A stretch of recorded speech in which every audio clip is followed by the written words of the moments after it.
Oh, I forgot to get rid of that thing. Ladies and gentlemen here. Boop. Don't ignore that. Ignore that. Ladies and gentlemen, welcome to what normally I would call Lore Week. But I'm not, because this isn't. We're not actually doing Lore Week this week because, well, to be completely blunt, we only had one actual news item this week, and it was Nintendo and Metroid Prime related, and there's not a lot to say about it. It's awesome that they're doing it. There you go. There's the news. Now, I'm fully in favor. I'm fully on Nintendo's side for what they're doing. Now, the other thing is you'll see I have a guest here. I don't know who this weirdo is. He just warmed into the studio and was like, "Hey, put me on your camera." Yeah, I don't actually have security. I can't afford security. So, I'm kind of screwed. I might have to... I should have got my Keyblade. Then I could get rid of you. What we're doing here, so I'm going to go ahead and jump into this pretty quickly, okay? This is the Kingdom Hearts... This is my personal Kingdom Hearts lead-up stream. This is the last stream I'll be doing Kingdom Hearts related until we get to the premiere run itself, which will be happening on the 8th, not the 7th. And we're not pushing it back. That's the current route, basically, even though I know that there's other issues with that. But basically, we're streaming Kingdom Hearts 3 on the 8th. You guys wanted me to push it back a week. We're pushing it up a week. Bam. Now, I wasn't going to do this because plenty of other people have been doing a lead-up story thus far. Here's what Kingdom Hearts is, blah, blah, blah thing. Plenty of people have been doing that. If you just went to YouTube right now and said Kingdom Hearts story, you'd probably get like a dozen results quickly and easily. I'm just going to plug one of those people really quick because I've seen some of his stuff and Rax vouches for his stuff. That's Everglow. Everglow has done an extensive series, like, what is it, 60 hours you said, something like that? 65 hours. 65 hours. 2 episodes. Gee, that's almost as long as my own WoW lore run. That is insane. So I'm definitely going to plug him or her. If you guys want to Google that, by the way, it's just Kingdom Hearts Timeline is the name of the series. Yeah. And he help me out with the gender here. Okay, he has definitely done some good stuff, and so if you want far more detail and depth, there you go. Now, what I decided to do, in fact, I really was debating not doing this, but again, a lot of people asked me to, and my shtick is streaming, right? Like interactive viewer thing. So what we're going to do is I'm going to do a quick rundown of the story thus far. That's what we're going to start with. And then we're just going to open the board. Anybody has questions, thoughts, comments, things you want to debate, things you want to consider. I'm going to open it for Rax to talk about stuff. I know he knows the Unchained era way better than I do. I'm going to be barely even mentioning it. I'll be honest, it's gotten off the rails a little bit even for me. And then Maleficent is in the past, except she's not. So, yeah, let me get a drink here, because, like I said, we're going to just run through this. Yeah, I've got my very vulgar coffee mug, by the way, guys. Oh, woo! I've just got my seltzer water. From my mother for Christmas. Of course it was. I mean, I have a picture right over here. Oh, no, I have a picture right over here. Let's see, it's my 3 aunts and my mom, and my grandfather, and me, I'm like 2, and they're all flipping off the camera. It's actually a thing in my family to flip off. In fact, I have a picture when I was out in Vegas just this last Christmas of my family flipping me off while I took a picture of them. So I get it. See, they're vulgar. I'm not. I don't belong there. Let's do it. Let's talk about it. So we're going to go back in time a little bit. Let's actually switch songs here. I actually have a different song I want for this one. By the way, guys, before we really start, I'm sorry to interrupt you. How's my audio? Is my audio good? Oh, yeah, that's a good point, especially since I do have music going too, and the music. My mic is over here, and I've turned the gain down from the last time I was on stream, so... Here's the end of the world sign. That's the one I want. I can turn the music down. In fact, I'll just turn it down preemptively.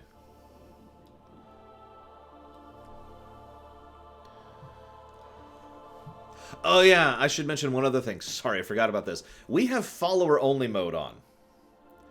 My audio is terrible. I'm going to take that at face value, Takoida. What do I need to do? Well, they answer him in 30 seconds. What I mean by follower-only mode, this is something Rax pointed out to me and a couple other people pointed out to me too. Rather than sub-only mode, you have to have been a follower of my channel for at least a month in order to text. So if someone decides to pop in and be like, oh my god, it was a sled, they can't. So if anybody who is relatively new to me, thanks to the Assassin's Creed lore one or whatever, is wondering why you can't chat, that's why.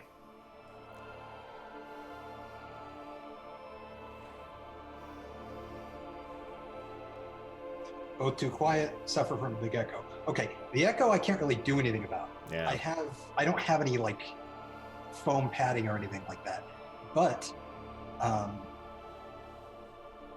you know, I can turn the volume up at least if I need to do that.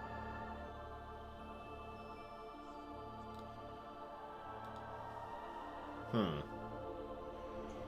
Is that set up right?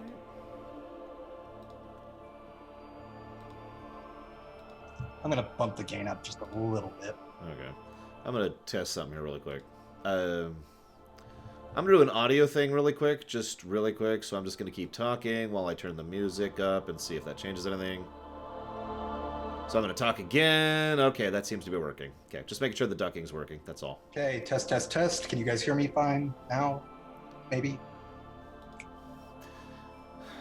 Seraphim wants me to explain the "it was his sled" thing. The big spoiler that doesn't actually matter for the movie Citizen Kane is "it was his sled." It is the only spoiler I feel comfortable giving when it comes to spoilers, because in my experience, there are plenty of things that people consider, oh, it's okay, it's a 7-year-old game to spoil, and yet I know many examples personally, as well as with friends, where they would actually be spoiled by that and will be upset by that. So the only spoiler thing I ever say when I'm saying spoilers is, it was his sled, because it's the only one I consider safe to say. Make sense? Makes sense to me, but, I've seen Citizen Kane. Yeah, I mean, I've watched Citizen Kane like 5 times. I've studied Citizen Kane back in school. Anyways. So did I. Kids these days. Anyways, so... no, I'm going in incredibly blind. I haven't looked at reviews. I haven't looked at review scores. I have. I'm doing my usual. I'm walking in empty. Empty tank. Okay, so, like I said, let's go ahead and do the rundown now that we've got the audio all squared away. By the way, please let me know what you think of the tie. I've actually got 2 ties, but... the other tie, and I'll show it you really quick, looks like this. Hang on, let me get it right over the existing tie there. As you can see, it doesn't look quite great on the white shirt. Yeah, no, that looks really bad on white. More designed for the black shirt. So, anyways, I suppose one last thing. This is actually a gift. I know you're not going to be able to tell. You can kind of tell. That is the Millennium Falcon right there. So, anywho. It's interesting. It was a gift. Whoa, and now my shirt's, like, rebelling against me. Alright, I've jumped around enough. So, yeah, we're going to spoil the hell, obviously, out of Kingdom Hearts Unchained, Birth by Sleep, 1... Hey, let's do this in order. Unchained, Gavil. Thank you, Gavil. What would you like to put that towards? I'm going to actually be turning off chat, by the way, when I start, because I don't want to be distracted, so just as a heads up on that. Unchained, Birth by Sleep, 1, Chain of Memories, 358, point 2, and then 2, and then Recoded, Dream Drop Distance. That's not the order I had the video in. That's okay. We'll make it work. We'll make it work. All right. So, thank you, Gavel. What would you like to put that subscription to? Really quick, really quick. Because I don't even... you notice I don't even have the notifications up on this screen. I just have the audio. Yeah, every time someone says this is the 3rd game of the series, I just laugh a little bit. This is what, the 9th, 10th? What are we up to? 12th or 13th, depending on how you want to count it. Well, I wasn't even going to count some of the other weird ones. Like, I mean, we don't count Calm twice, right? No. I'm not counting remakes. And I mean, I guess there is...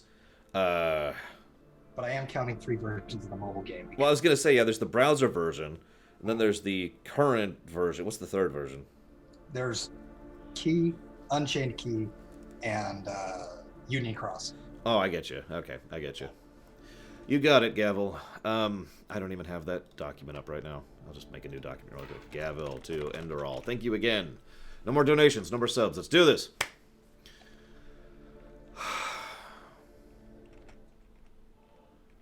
Okay. So once upon a time, we had a series called Kingdom Hearts. Now, way back in the day, we had this guy called the Master of Masters. Now, that's this guy right here you're seeing on screen. He is someone, we still don't know a lot about him or the details about him. What we do know is that he was a very intelligent individual and a very manipulative individual. Whether he is a good person or a bad person is still a matter of debate even to this very day. We don't actually know.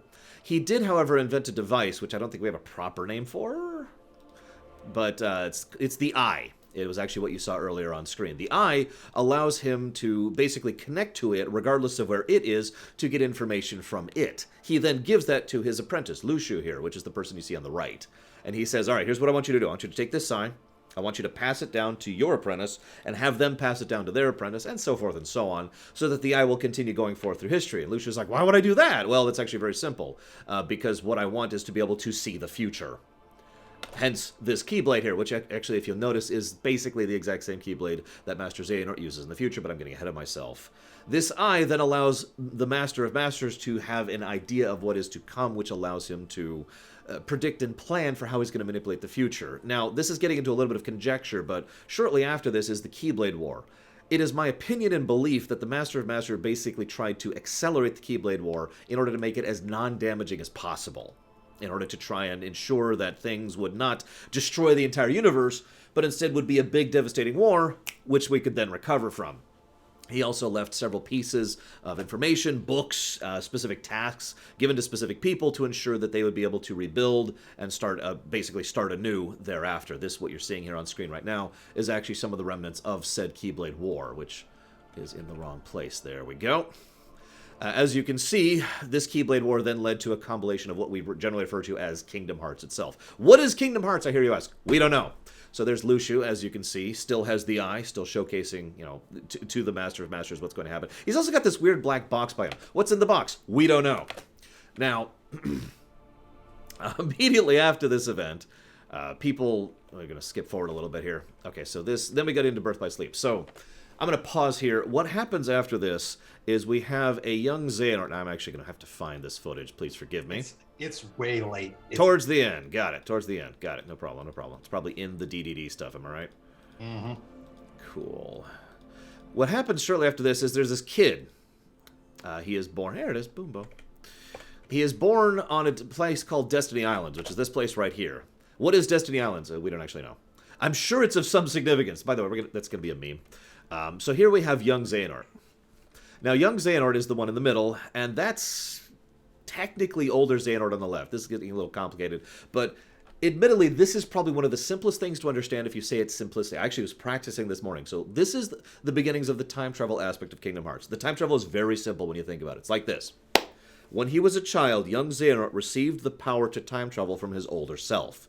He then used this power to go forward, grabbing different versions of himself, generally at the end of the Kingdom Hearts 1 era, which included both Ansem the Seeker of Darkness and Xemnas, his own nobody, in order to drag them even further into the Dream Drop Distance era.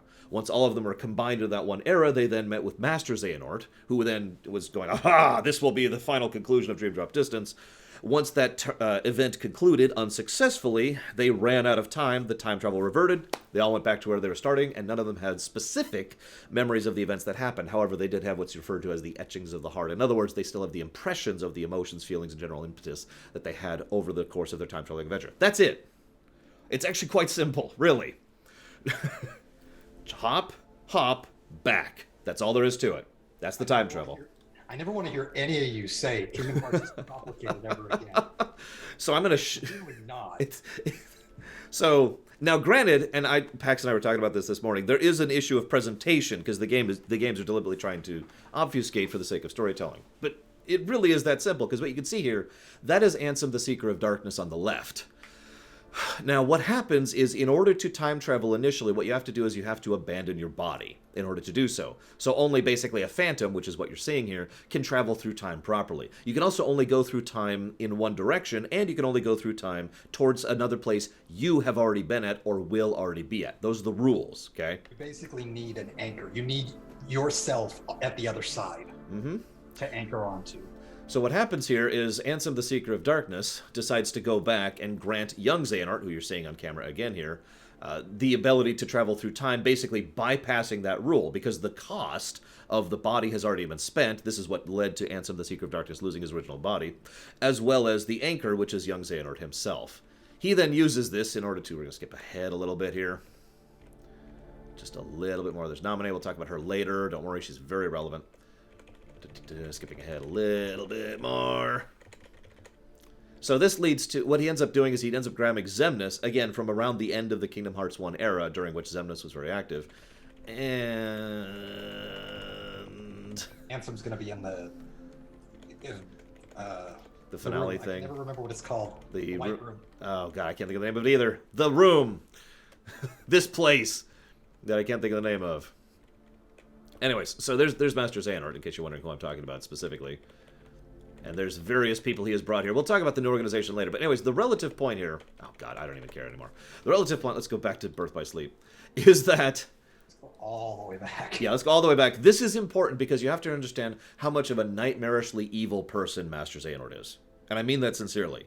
I can rarely see any other characters in fiction who are so evil that they will actually go out of their way to ensure that they will manipulate and control their younger self. Because that's what Master Xehanort does. He ensures... Just think about this for a second. He ensures that he will go back in time, grab his younger self, force him to do this time-traveling thing in order to interact with his other older selves, and then shove him back. And again, memory gets wiped, but the heart remains. So he now has all of those things, ensuring that his younger self will then eventually become what his older self is to do everything that he ensured. He's manipulating himself. Now, this is a trend, and this is something to be kept in mind, because that is basically Xehanort's overall approach, his overall evil intent. I'm saying this wrong. Master Xehanort is very brute force. Everything he does is just to make things happen. He forces connections between people. He actually has the ability to alter and adjust his own heart and the hearts of others. He will actually do this to manipulate and control, and every time it ends up going badly. He is basically an artificial... He's effectively Voldemort. Yeah, he is effectively Voldemort in many ways, yeah. By the Kingdom Hearts rules rather than the Harry Potter rules. Because the thing is, in the Kingdom Hearts setting, the connections between people are very important. It's probably one of the predominant themes of the entire franchise. And some people have natural, connections between people. Friendship, love, familial, that kind of a thing. And a lot of the series examines that very concept of the connections between people. Master Xehanort has no actual connection with anyone. Instead, he forces or adjusts or basically makes a brute force artificial connection with someone, which goes wrong. Every single time it results in something wrong. He arguably has a connection with Ericus. Yeah, But for the purposes of the series, it basically doesn't matter. Yeah, we'll see if that there's anything about that in the new one. So, moving forward, this is Master Xehanort and his time travel plot. Now, after the time travel stuff happens, because remember, we're still going through this chronologically speaking, young Xehanort ends up working together with his friend, Ericus, under an unknown master. We are still unknown on that one, right? Yeah. Mm-hmm. There's going to be a lot of that. By the way, if there is any discussion in the about leaks or about KH3 plot in general, you're gone. Oh yeah, we're no tolerancing. Specifically under speculation. Yeah, we're no tolerancing today. Insta-banned. No, Grax has my permission to ban instantly, and I think he's my only mod on right now, because I'm not looking to chat, as I said earlier. So, Ericus and Xehanort end up training together under Unknown Master. They kind of have a bit of a rivalry because both of them have a different viewpoint on things. Now, this is the interesting thing, because in many ways I actually agree with Xehanort's point. Xehanort's point is there needs to be a balance between light and dark, whereas Ericus is far more of a zealot. He actually is entirely focused on the light. The light is good, the light is right, and everything else is wrong.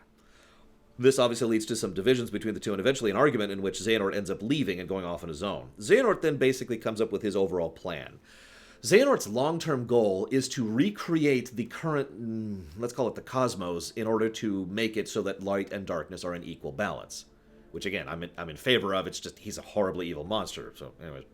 Now, his basic premise of doing this is he's going to restart the Keyblade War in order to effectively force a hard reboot on the setting, which is what we theorize has happened to the last Keyblade War, the one that the Master of Masters ensured happened. So he goes off and he finds someone who is an excellent student to be trained. That kid's name is Ventus, who should be showing up on camera base. Yes, this is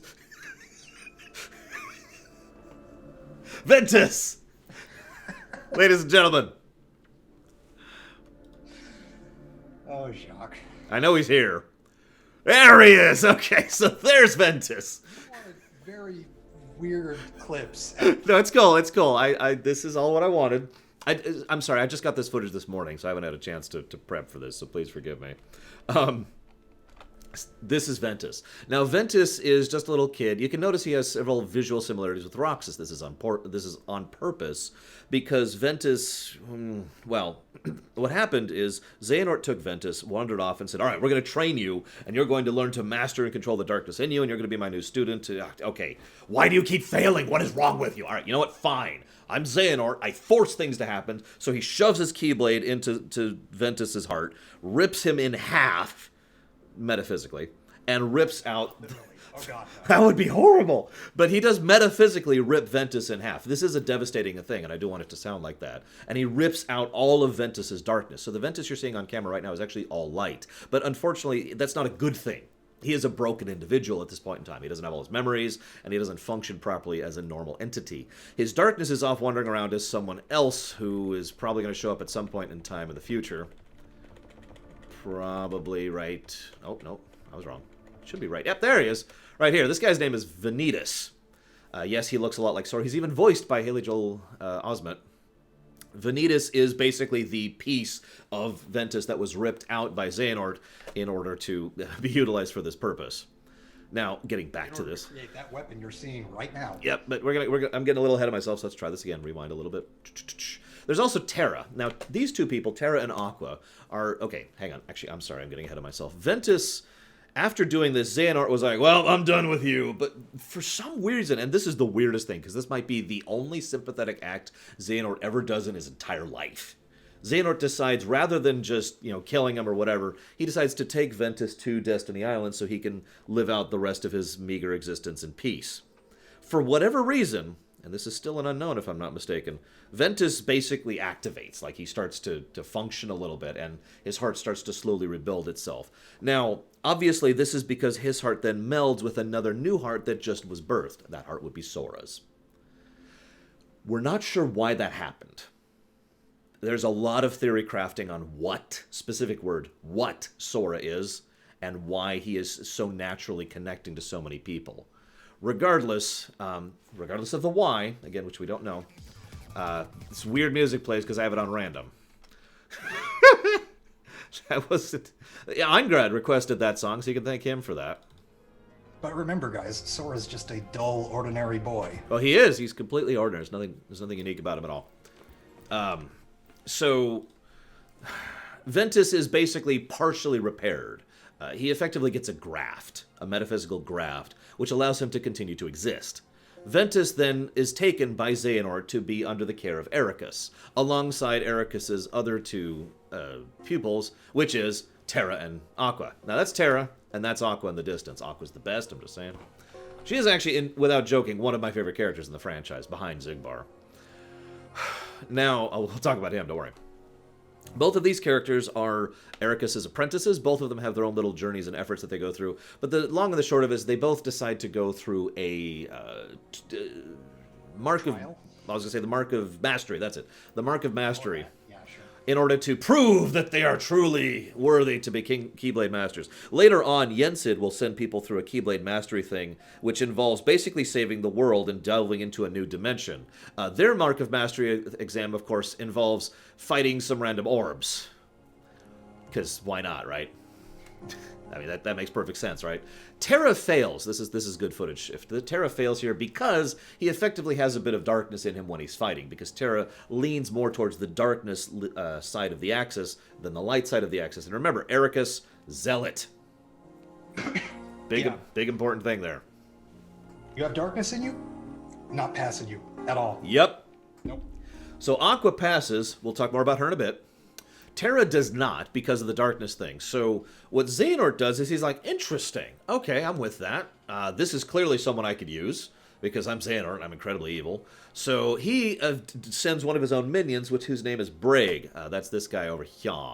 That's Braig. He's my favorite character in the franchise. Braig attacks him. Terra unlocks his darkness to fight him. Braig is defeated. Braig is like, what the hell?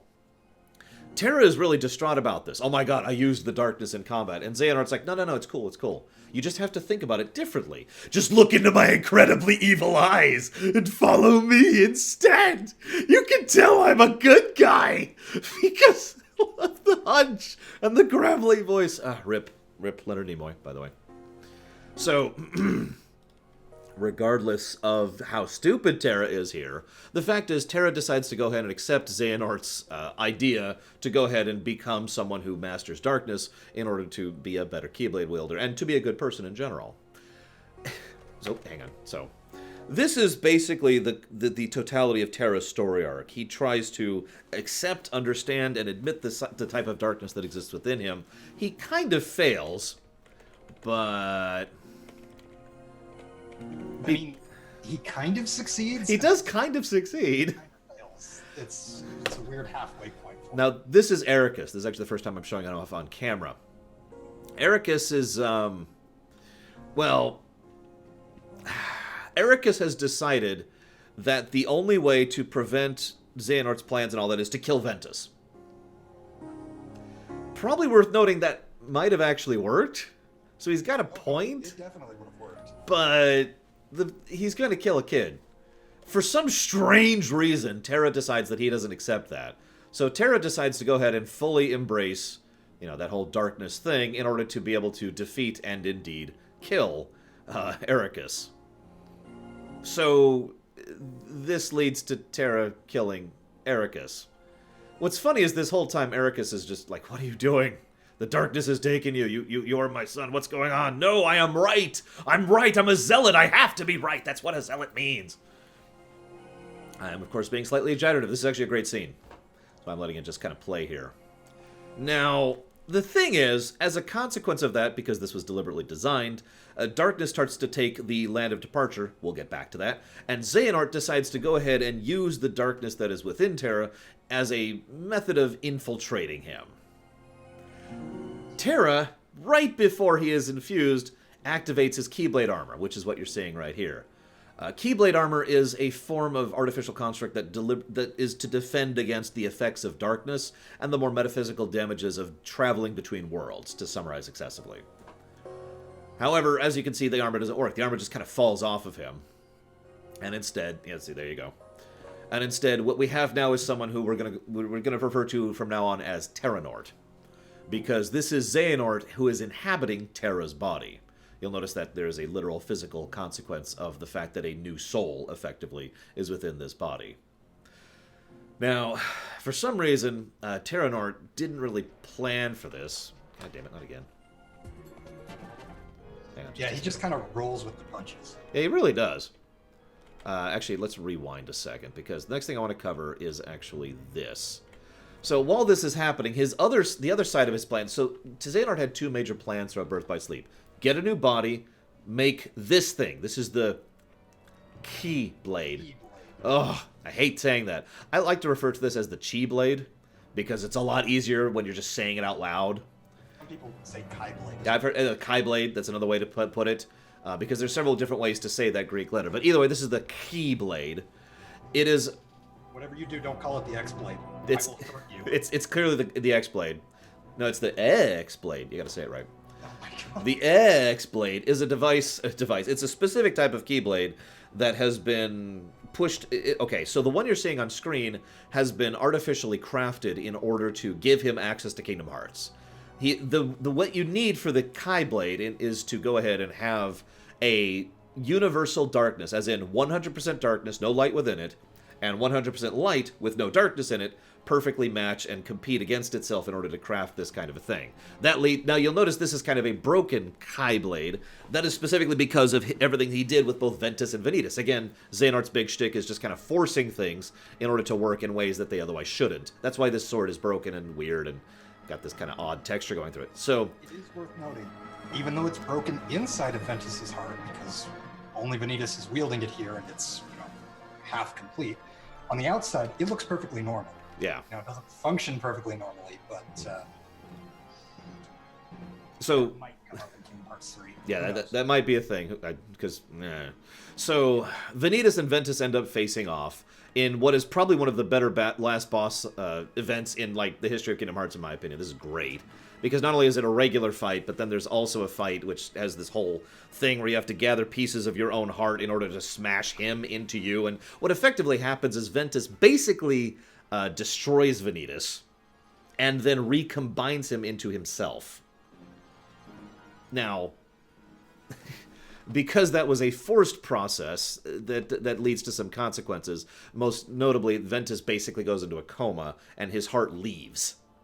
So Ventus's body effectively goes into a form of stasis. Yeah, a form of just he's stuck there, which is funny because for one reason or another, all three of these members are going to go into a form of stasis over the course of this series. None of them age that we're aware of. It's just Terra weird. might be aging. Yeah, that might be a thing, yeah, but we're still not sure about that. Anyways, regardless, Ventus's heart goes off and then takes refuge within Sora's heart. You remember the other piece of the heart that helped to recombine him back when he was formed. Hence, there's already a specific and direct connection between those two things.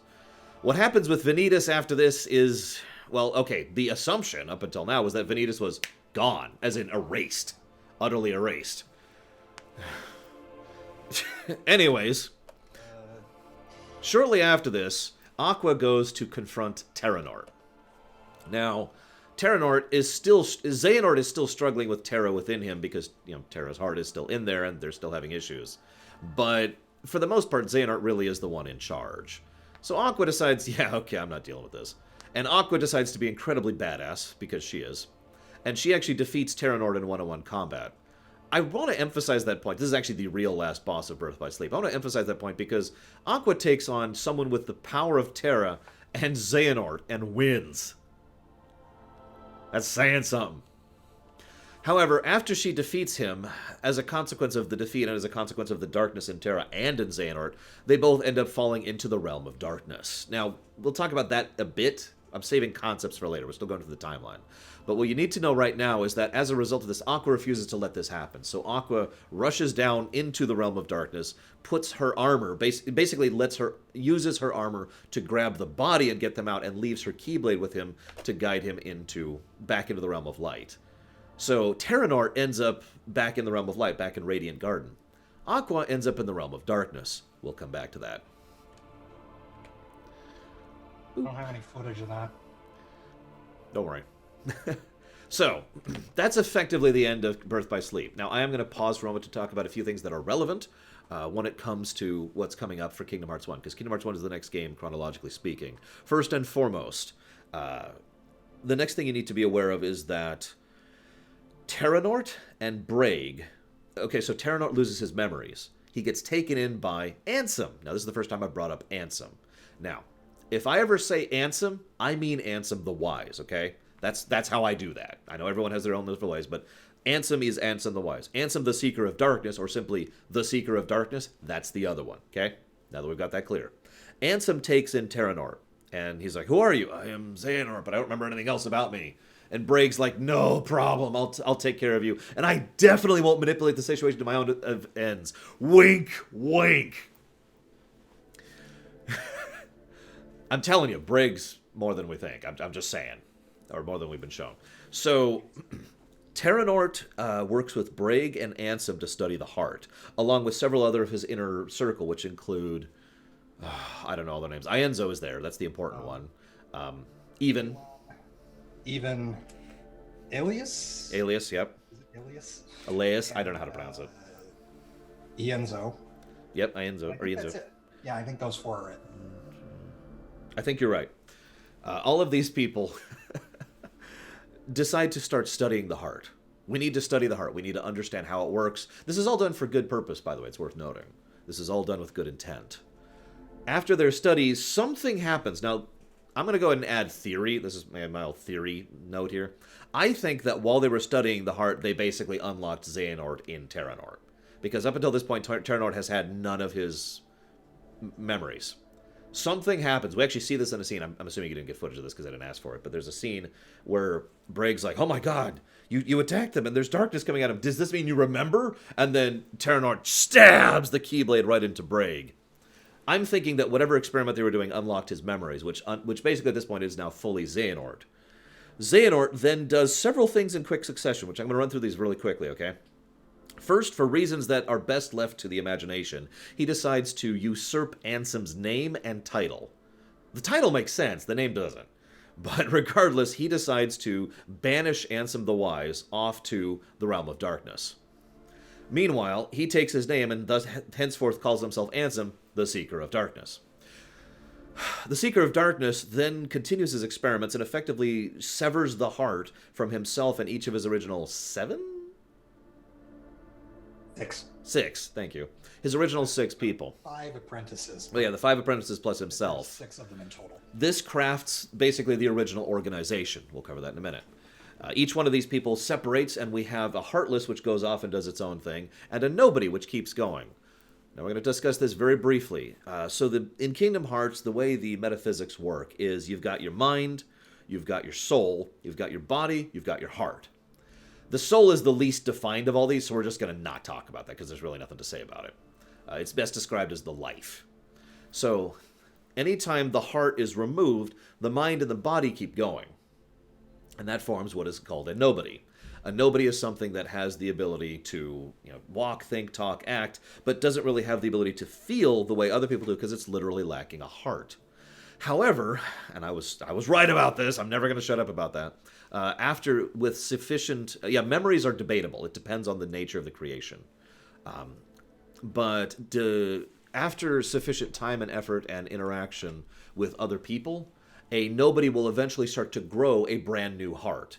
Within the within the cosmos of Kingdom Hearts, that effectively means that a Nobody kind of becomes its own new, unique person over time. Because a heart is best described, in my opinion, as the identity of someone. Now, the heart goes off and it becomes a Heartless. Well, what is a Heartless? A Heartless is basically a heart and nothing else. Thus, you can see the thematic divide between a Nobody and a Heartless. A Nobody is thought, artificial, thinking, construct, etc. A Heartless is instinct, bestial, reactive, right? This is why so many of the Heartless look like beasts or monsters or just, organic kind of a look, whereas the Nobodies look very artificial. They look constructed. Exactly. Sometimes they even retain their original selves. Mm-hmm. Although usually there's some slight alterations, but yeah. Now, truly strong-willed Nobodies will retain, like he was just saying, their full identity, and in some cases, their memories as well. I say in some cases because that's a matter of some debate, so let's just skip over that really quick. There's one exception that we know of. Yeah. So let's let's just jump over that for right now. For the most part, Nobodies retain their memory. So, these Nobodies go off and they form what is referred to as the organization. They decide to go and make this whole plan to construct an artificial Kingdom Hearts in order to access the real Kingdom Hearts. Now, the stated goal is so that they can then gain their hearts and become real people again, but that is all propaganda. The actual goal here is twofold. Goal number 1, Xemnas, who is the person who is Xehanort's Nobody, Xemnas constantly propagandizes saying, guys, you have no heart, you have no heart, you have no heart, you have no heart. And he says this constantly. As I've said earlier, this is basically a lie. But he does this in order to ensure that they don't grow hearts, so that they buy into it, and they can be nice, empty vessels, because eventually the goal is to put a piece of Xehanort's heart into each one of these vessels. So he would have his 13 darknesses constructed of just him, basically, him and his 12 puppets. Now this doesn't necessarily work out that well, because it turns out that Nobodies can grow hearts. Yeah, like I just said, yep. Go figure, right? It just kind of evolves from there. This is one of the reasons why Xemnas is constantly saying you can't have a heart. He's trying to prevent that from happening. In fact, probably, arguably, debatable, the only person that this really sinks in with is Saïx. Yeah. We'll get there. And by get there, I mean you'll get there in like a few days. I'll get there in like a week and a half. So, the other thing, sorry, I've gotten wildly off track. So that's what Xemnas is up to. Build an artificial Kingdom Hearts, grant massive, colossal power with an itty-bitty living space, and... God damn it, I was gonna make and make the puppet bodies for Xehanort. That's what Xemnas is off doing. Meanwhile, Ansem, the Seeker of Darkness, is over here, and he does a couple of things. So he is the Heartless. He is one of the very, very, very few Heartless who retains identity after becoming a Heartless. I think we're up to, like, what, a total of 3 who've managed this ever? That might be highballing it, actually. Who's the third one? Yeah, I guess that is. So, yeah, it's just... It says, there's Ansem, the Seeker of Darkness. I know there's another one. There is one other one. There's Sora. Sort of. Then I was thinking of Sora, but yeah, I thought there was a third. So regardless, Ansem the Seeker of Darkness is very unique. He so openly accepts and embraces the darkness, this is what we theorize, that he is allowed to maintain his sense of self. Otherwise, most Heartless are just, as I said earlier, instinct. There's no thought. There's no anything there. It's just... Now, Ansem the Seeker of Darkness then loses his body to gain the ability to time travel, to go back in time, to give his younger self time travel. Ansem the Seeker of Darkness then reverts. His time travel has ended. Boom, that's done. Nothing else to say there. Shortly after this, and I mean, by shortly after that, I mean actually towards the end of Kingdom Hearts 1, young Xehanort shows up, having granted this time travel, grabs both Xemnas and the Seeker of Darkness, and drags them forward to Dream Drop distance, and then they revert. Again, that's it. It really is quite simple. To date, the time travel is not plot holy. We'll see if that keeps going forward. The Seeker of Darkness then enacts his plan, which is basically backup plan number 4, if you're paying attention to this point. This plan is to go gather the Princesses of Heart. Now, I haven't mentioned those yet because they're not actually that relevant, but basically they are Disney princesses, just to put it as bluntly as possible. They have pure hearts of light, which give them unique powers when it comes to the cosmology of Kingdom Hearts, and thus can be used as a way to access the door to Kingdom Hearts, at least theoretically. This is what Ansem the Seeker of Darkness is after. Now, unfortunately, Ansem the Seeker of Darkness has lost his body. Remember, that was the cost he had to pay in order to go back in time and revert. Yep. So, he still lacks a body. So, Kingdom Hearts 1. Let's finally hit play again here. Sorry, I know there's a little bit to cover in the gap there. This leads to these 3 individuals. That's Sora, that's Kairi, and that's Donald and Goofy! And that's Riku.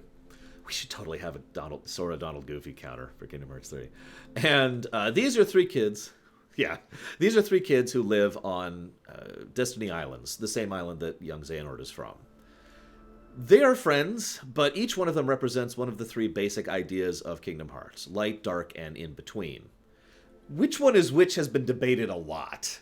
I'm not actually sure why personally, because to me it seems very obvious that Riku is dark, Sora is in between, and Kairi is light. But that is just my opinion. I think I lost Rax. Oh, nope, he's back. He's back. Yeah, I thought I lost you. He's back. He's back. Sorry about that. So, these 3 kids are sitting here on Destiny Islands, and they're like, you know what? We should go on an adventure. Yeah, let's go. Woo. And they decide to make a raft and go out and explore the ocean around them, or the sea, or whatever it is. However, in the process of this, Ansem, the Seeker of Darkness, ends up coming back here. There we go. And in so doing, finds them and effectively unlocks the way to the keyhole, opening the door, allowing the Heartless in, which allows the Heartless to basically consume the world. Now, I should explain what that means really quickly. Anytime the Heartless find the key to a planet, that's probably the wrong word to use. The key to a... I'm going to go with world. I think that's a good word. Anytime the Heartless find a key to a world, they enter it and consume the heart of the world, because even worlds have hearts. This then causes them to be consumed by darkness. Now, what happens is pieces of the world fly off and go and become part of the end of the world. We'll cover that later. Pieces of the world most of the world ends up in the realm of darkness. I don't know if you got footage of that, by the way. I don't remember if I even asked for it. Cinderella's place? Anything from 0.2. So. That's my fault. That's my fault. So, it looks really cool. That's all I'm going to say right here. And then the rest of it just gets... And the people get flung off wherever. Some of the people end up in the realm of darkness. Most of them become consumed and become heartless. Some of them end up in any place in one of the, let's call them the Nexus worlds, in the in-between, such as Twilight Town and Traverse Town. Both of these are effectively hub worlds in between the realm of light and the realm of darkness. Having seen this, Riku, of course, is like, yes, this is great! Darkness is going to claim the world, and I'm a kid and have no brain.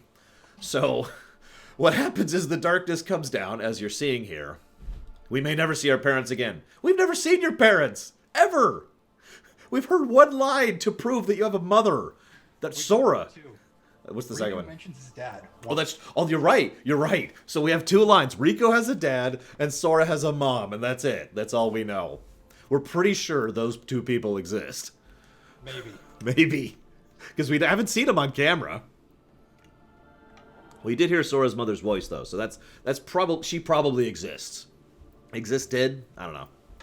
She probably has no idea where her son has been for the last, 15 years at this point, but whatever. It's highballing it. So, Sora is like, oh god, Sora loses Riku. and ends up manifesting this weird thing called a Keyblade. Now, I've already kind of talked about the Keyblade. But then he goes to find Kairi. Now, Kairi is a being of all light, like all the princesses of light are.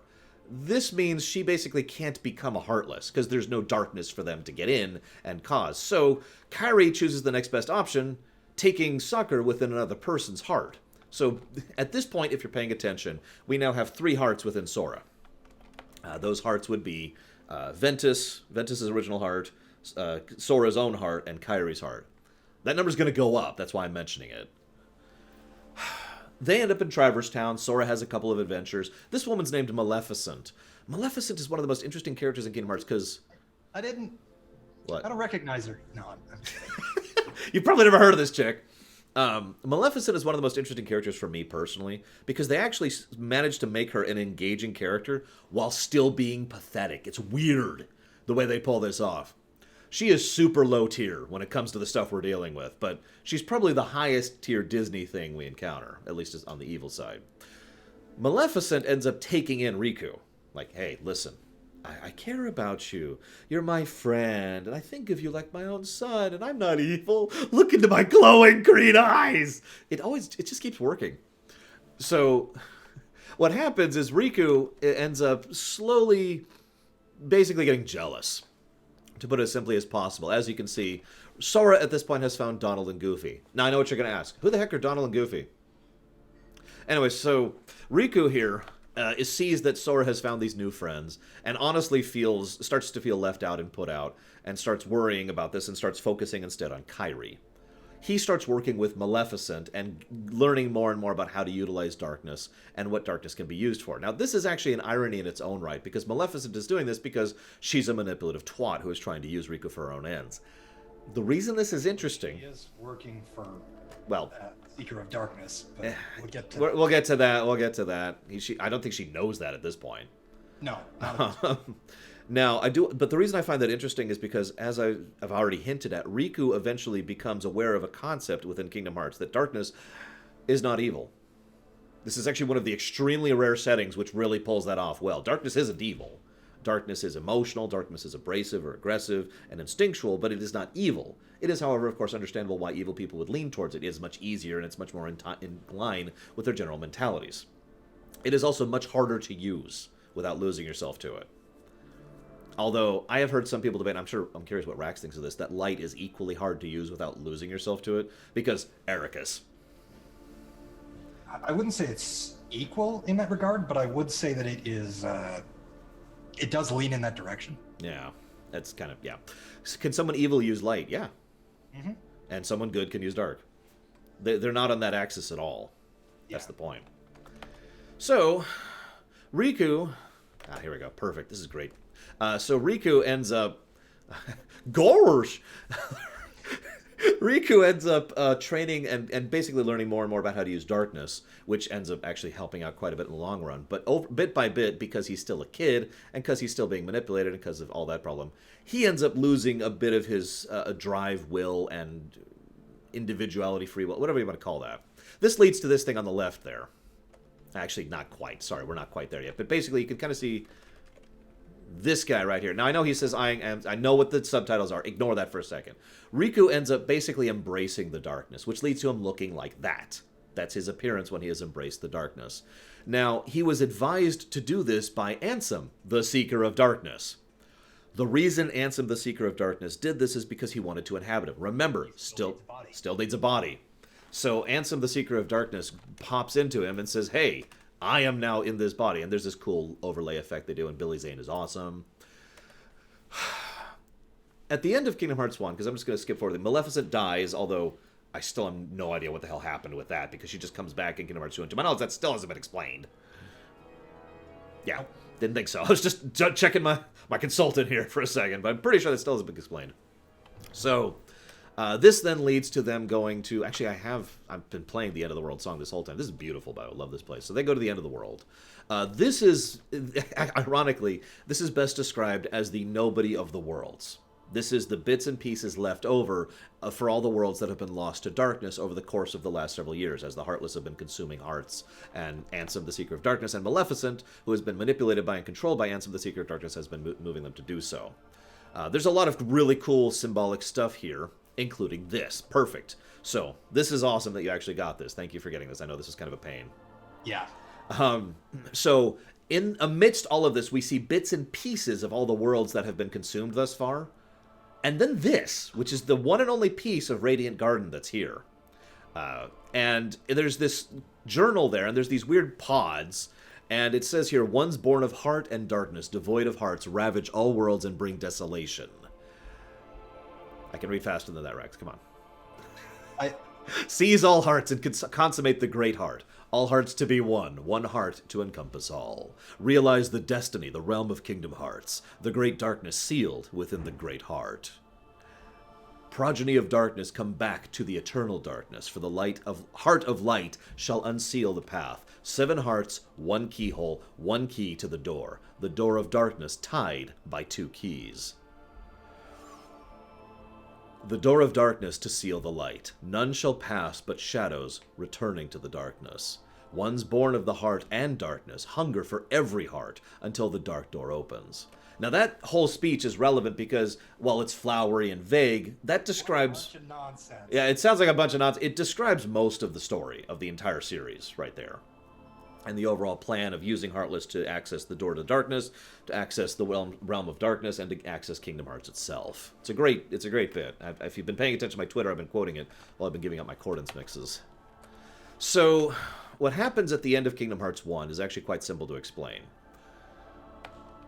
They are in the realm of darkness. No, that's not true. They are on the border of the realm of darkness, right on the edge of it. It's like right there. They can physically see it. And basically on the event horizon of a black hole. Yeah. A parallel. Yeah, it's very wonderfully done visually. You end up fighting Ansem the Seeker of Darkness like 5 times? Hang on, so there's the first fight, and then there's the Guardian fight. Yeah. 4 times. 4. Okay, 4. I was close. 4 times. I always upball it by 1. I always do that. I don't know why. So 4 times you end up fighting Ansem the Seeker of Darkness. The Guardian fight, I should mention really quickly, from this point basically onwards, Ansem the Seeker of Darkness has a weird creature called the Guardian, which is around it, which looks bound and weird, and we still don't know who it is. There's a lot of theories about it. Yeah. We defeat Ansem the Seeker of Darkness. His defeat then leads to his dissolution, which ends up with him going back in, basically de-existing. Now that's important because the Heartless dies before the Nobody, which we'll talk about in a minute. The order that they die is very important. Yes, they have to die in that order. Heartless, then Nobody. Because the heart, effectively, to use it into cosmological terms, the heart needs to be free before the body is allowed to take it. If the body was free, the body would just deconstruct before the heart is able to get into it.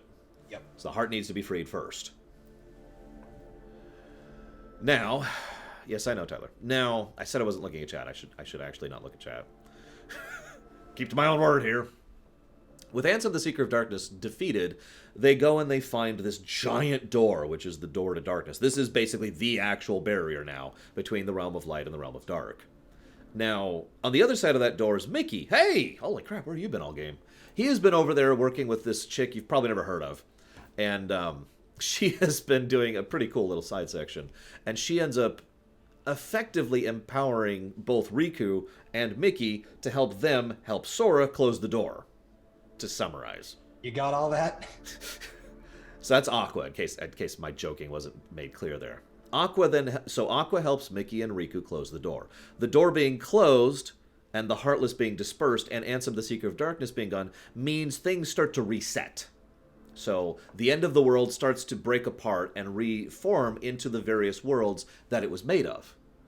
Now, this is kind of interesting. Because who goes where is a vague thing in its own right. There have been some site sources that say as a consequence of this, Aqua should have gone back to her actual original world. I'm not sure if that's true or not, since I'm not sure if that reconstruction affects the Realm of Darkness. I'm really not. Oh, God. Yeah. Personally, I don't think it does. I think it's only the Realm of Light that is affected by the reconstruct. My opinion. Regardless... Sora, now this is very important, Sora doesn't go back to Destiny Islands, even though Kairi does. Remember, Kairi was on Traverse Town. we're still not 100% sure why Sora doesn't go back. To my knowledge, they've never actually covered that. But that is an interesting little niggle, because it sets up the next event, which is Chain of Memories. Sora is left here, effectively in the realm between.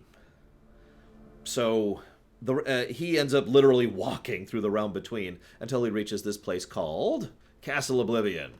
And he meets this weird person. I don't know who this guy is. He's not a fan favorite. Nobody likes him.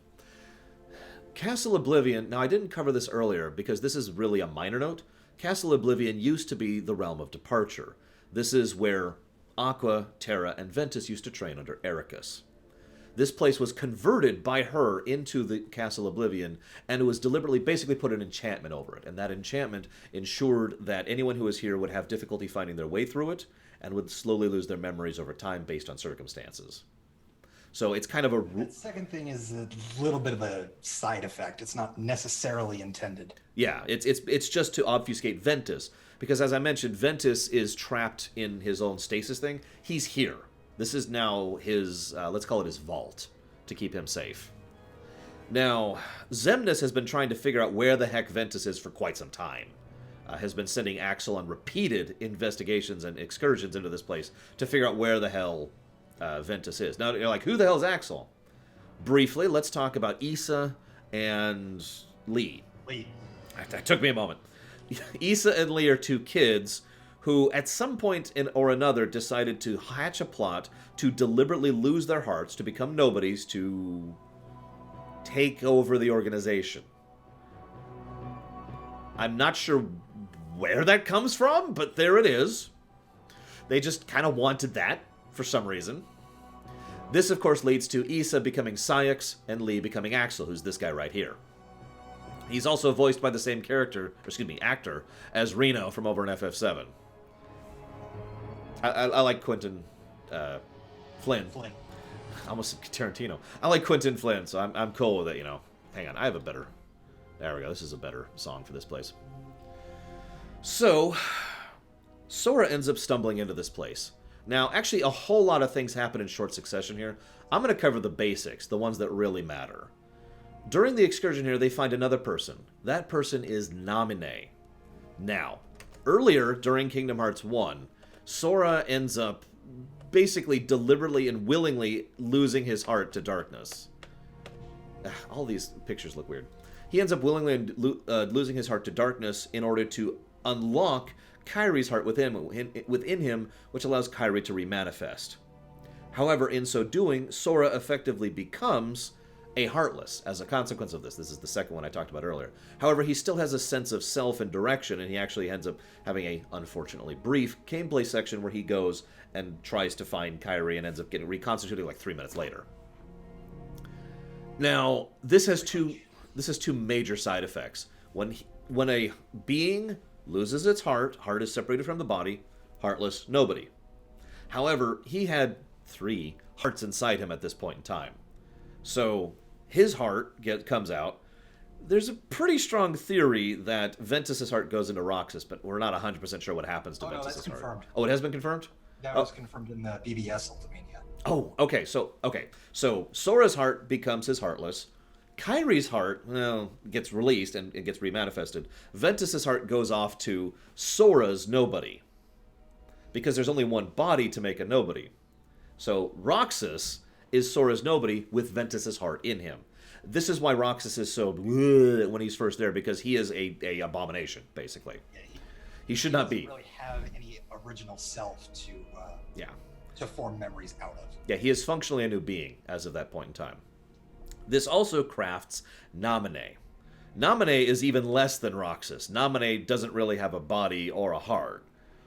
She is probably one of the most unique beings in the whole game, actually in the whole franchise. She was a very unique confluence of events. Naminé is basically some of Kairi and Sora mixed together into a new being, just to put that simply. So she's her daughter, basically. No, I'm kidding. So, Naminé is then found by members of the organization in order to utilize her and her unique abilities for their own purposes. Now I'm saying, unique abilities. What unique abilities? Well, she's a witch that can manipulate memories. See, the thing is, though, she can't manipulate any memories. Due to her... Only the ones connected to Sora. Bingo. Originally, it was presented as if the fact that Namine could alter all memories. Near as I can tell, this is because of lack of understanding by the actual characters. Like, they literally didn't realize it was just her connections to Sora. But she does have the ability to manipulate memories connected to Sora. So, meanwhile, Namine is in Castle Oblivion. She is under the control of Marluxia's faction. You also have Axel, who is there, who is under direct orders from Xemnas, who is also kind of doing his own side work for Saïx. Then you have Sora and his party. Then you have Riku and his party. And these are all the groups who are currently active in Castle Oblivion at this point in time, okay? Now, Roxas is off being trained by the organization at this point in time. He's slowly developing a sense of self-identity. He's having droid effect happen. Even here is part of another faction, which I didn't even mention. Oh, sorry, Vexen. Sorry. So that, from left to right, that is Zexion. Lexius is how I always want to say that. And Vexen. Now, the three of them are loyal to the actual original organization, but it's probably best to note that all three of these people are people who think they are players, but are in fact played. These are pawns in other people's goals. Marluxia is planning his own little rebellion against Xemnas to take over the organization. And Axel is kind of working here as an assassin on orders, but also trying to take over. And on top of that, all three of these people are trying to manipulate both Sora and Riku. All three of these people die by the end of Chain of Memories. It's worth noting, these three are loyal to Xemnas. Mm-hmm. Marluxia is not. They both want Sora. Yep. You're only number 6. How dare you? Yeah, Vexen's a moron. He's very smart intellectually. He's the scientist. Lexius there is the warrior. Zexion's the illusionist. So, we're going to skip ahead just a moment here. We're going to skip a whole lot. There we go. So, the three of them end up deconstructing. This is Namine. I mentioned her earlier. And this is Marluxia. He is really evil. Also really creepy. He is super creepy. So, Marluxia, again, is manipulating Namine a lot. Now, I'm not going to talk about Namine in specific here, but all you need to know is that she is a young girl who has no real memories, except for the ones that aren't hers, who has no real sense of self, except for the self that she is slowly identifying as now. And she is being controlled by people who are creepy and evil. So, I mean, I feel for her is what I'm trying to say. There is one other person here I didn't mention alongside Marluxia, because Marluxia has one other confidant. That would be... Okay, this is funny. The text on the screen says, no surprise, you can't remember her name. I don't remember her name. Larxene. Larxene, there we go. This is Larxene. She's evil. She's actually a sadist. She has green eyes here. I'm just pointing it out. Anywho. So she is also trying to assist in Marluxia's plan, which is to utilize Namine in order to manipulate Sora. Marluxia's goal is to use Namine to turn Sora into a puppet. Thus, Marluxia will have a Keyblade Master and use him to control the organization. Axel, I remind you, is not loyal to Marluxia, or Xemnas, and arguably not even Saïx at this point. So Axel goes in and just decides to fling a wrench in as hard as he can, and actually decides to basically prod Namine into, fixing this whole problem. This is the beginning of Namine developing what will eventually be a conscience, and a guilt complex that will last for the rest of her existence. Still hasn't gone away as of KH3. Yep. Staying. Yeah, that's a massive guilt complex there. Also, this is an interesting scene. I do want to show this one off. So, Axel is weirded out because he's like, wait a second. I'm enjoying this. Huh. Now, this is interesting. Originally, we thought this was just because of his connections to Roxas/Sora. But as I've already discussed, this is because he is slowly developing a new heart internally, trying to become a new being, effectively. This is the first real evidence we ever see of that, the foreshadowing here. This is something that several people, me, decided to really latch onto. This is arguably the moment that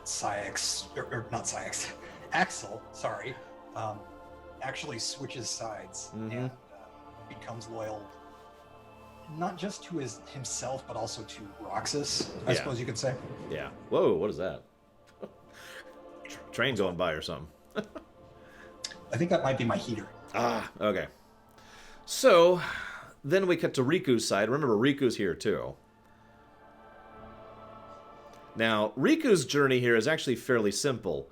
It is also worth noting that Riku only really has one story arc through the entire rest of the games up until this point. It literally takes him until Dream Drop Distance to finish this story arc. His story arc is very simple to explain. He is trying to accept that darkness is not evil, to embrace it as part of himself, and then to use it in the purposes of good. In so doing, however, he meets this guy. I don't know who this guy is. It's just some weirdo with a weird cloak and weird amber eyes. No, this is Ansem. This is the real Ansem. Remember, hope you're paying attention, Ansem was banished to the realm of darkness. While there, he managed to similarly embrace the darkness in a minor way, which gave him some abilities and control over the darkness, and allowed him to be voiced by one of the greatest voice actors ever lived. Look, Christopher Lee was awesome. I'm sorry. Christopher Lee was amazing. Anyways, Ansem, the wise here, is the one who will go. He will call himself Diz or Deez. They've actually changed their pronunciation preference on that over the years. I'm pretty sure it's Deez now. I think it's Diz. I think is it Diz now? Pretty consistently said. Okay, maybe we're back to Diz now. Whatever. I'm sorry, but regardless, this is Ansem, and Ansem decides to help Riku because he wants to use Riku. Because Ansem's not all that good right now. He is in fact thinking about only one thing: revenge. He wants revenge against Xemnas and the rest of the organization. There's also this individual. This is Repliku. That's not his official name, but let's just be honest, this is Repliku. Now, this is another interesting thing. This is an artificial construct which was crafted by Vexen. Vexen made this based on data that he had scanned from Riku, and it effectively has its own intellect and mind, and, like any other artificial construct, and this is important for later, can eventually grow a heart. It has been debated if this Repliku has a heart. I don't think it does, as of this point in time. I don't think it had enough time. I don't think so. Yeah, I think it didn't have that. Maybe by the end of Chain of Memories, but at this point, definitely did not. Regardless, this Repliku was heavily manipulated by Naminé in order to be turned into thinking that he was actually Riku, in order to manipulate Sora. That was Marluxia's plan. That plan fell apart, and now Repliku is confronting Riku because Repliku has been once again manipulated into thinking that if he kills Riku, he will then be a full being. This is a lie.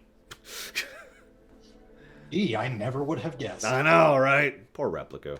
So, I feel for him. I do too. What ends up happening is Repliku, in basically a rage, ends up going after Riku.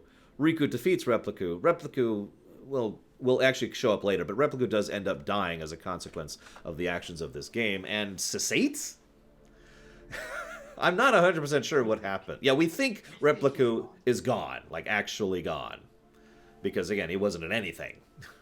But it's weird that he was so self-determinate despite being an artificial construct. Anyways, meanwhile, there's this other replicant called Xion.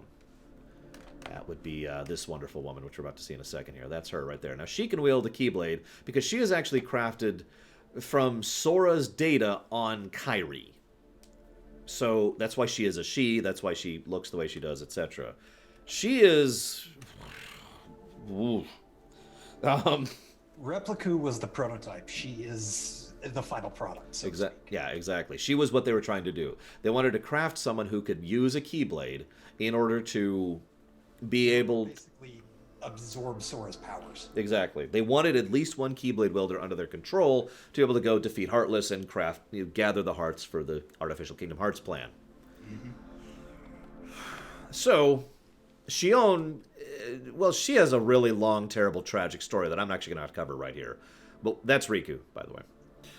I only bring that up because Xion goes through a lot of garbage, including a lot of self-identity issues, because she is a puppet crafted to be a puppet who actually has friends and people that she cares about and who care about her, and all of that is meaningless to the people who are controlling and manipulating her. Riku is freaked out by who she is, because who you see when looking at her... The Kairi-like person. Yeah. What you see depends on who you are, rather than what she is, if that makes any sense. She's kind of a refractive entity like that. because For she... example, sorry. Oh, go ahead. For example, Zigbar actually sees her face at one point in the game, and he sees Ventus because he interacted with Ventus 10 years beforehand. Mm-hmm. And since Ventus and Sora are connected... Yep. You can see how the connecting points is starting to be a thing, by the way. Riku dismisses her, of course, and she gets really wigged up about this. I feel so badly for this poor girl. Regardless, she is effectively destroyed over the course of the events of 358 because, well, what we have here is two plans running into each other. Ansem's plan and Xemnas' plan. Xemnas wants a Keyblade user under his control.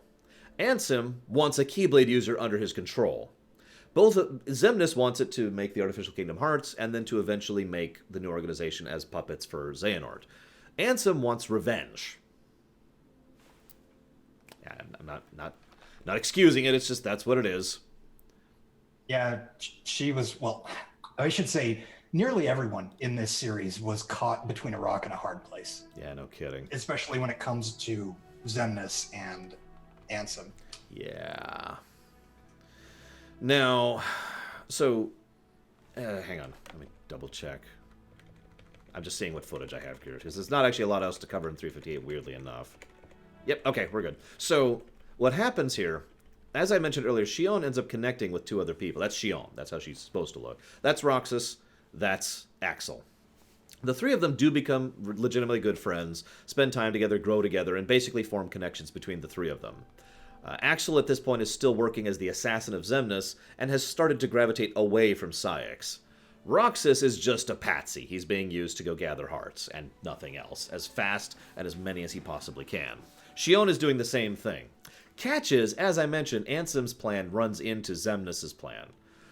So, what happens here is Ansem is trying to restore Sora by using Naminé. This runs into a gap. Now, this is very important to keep in mind here, and I'm keeping this on this for a reason.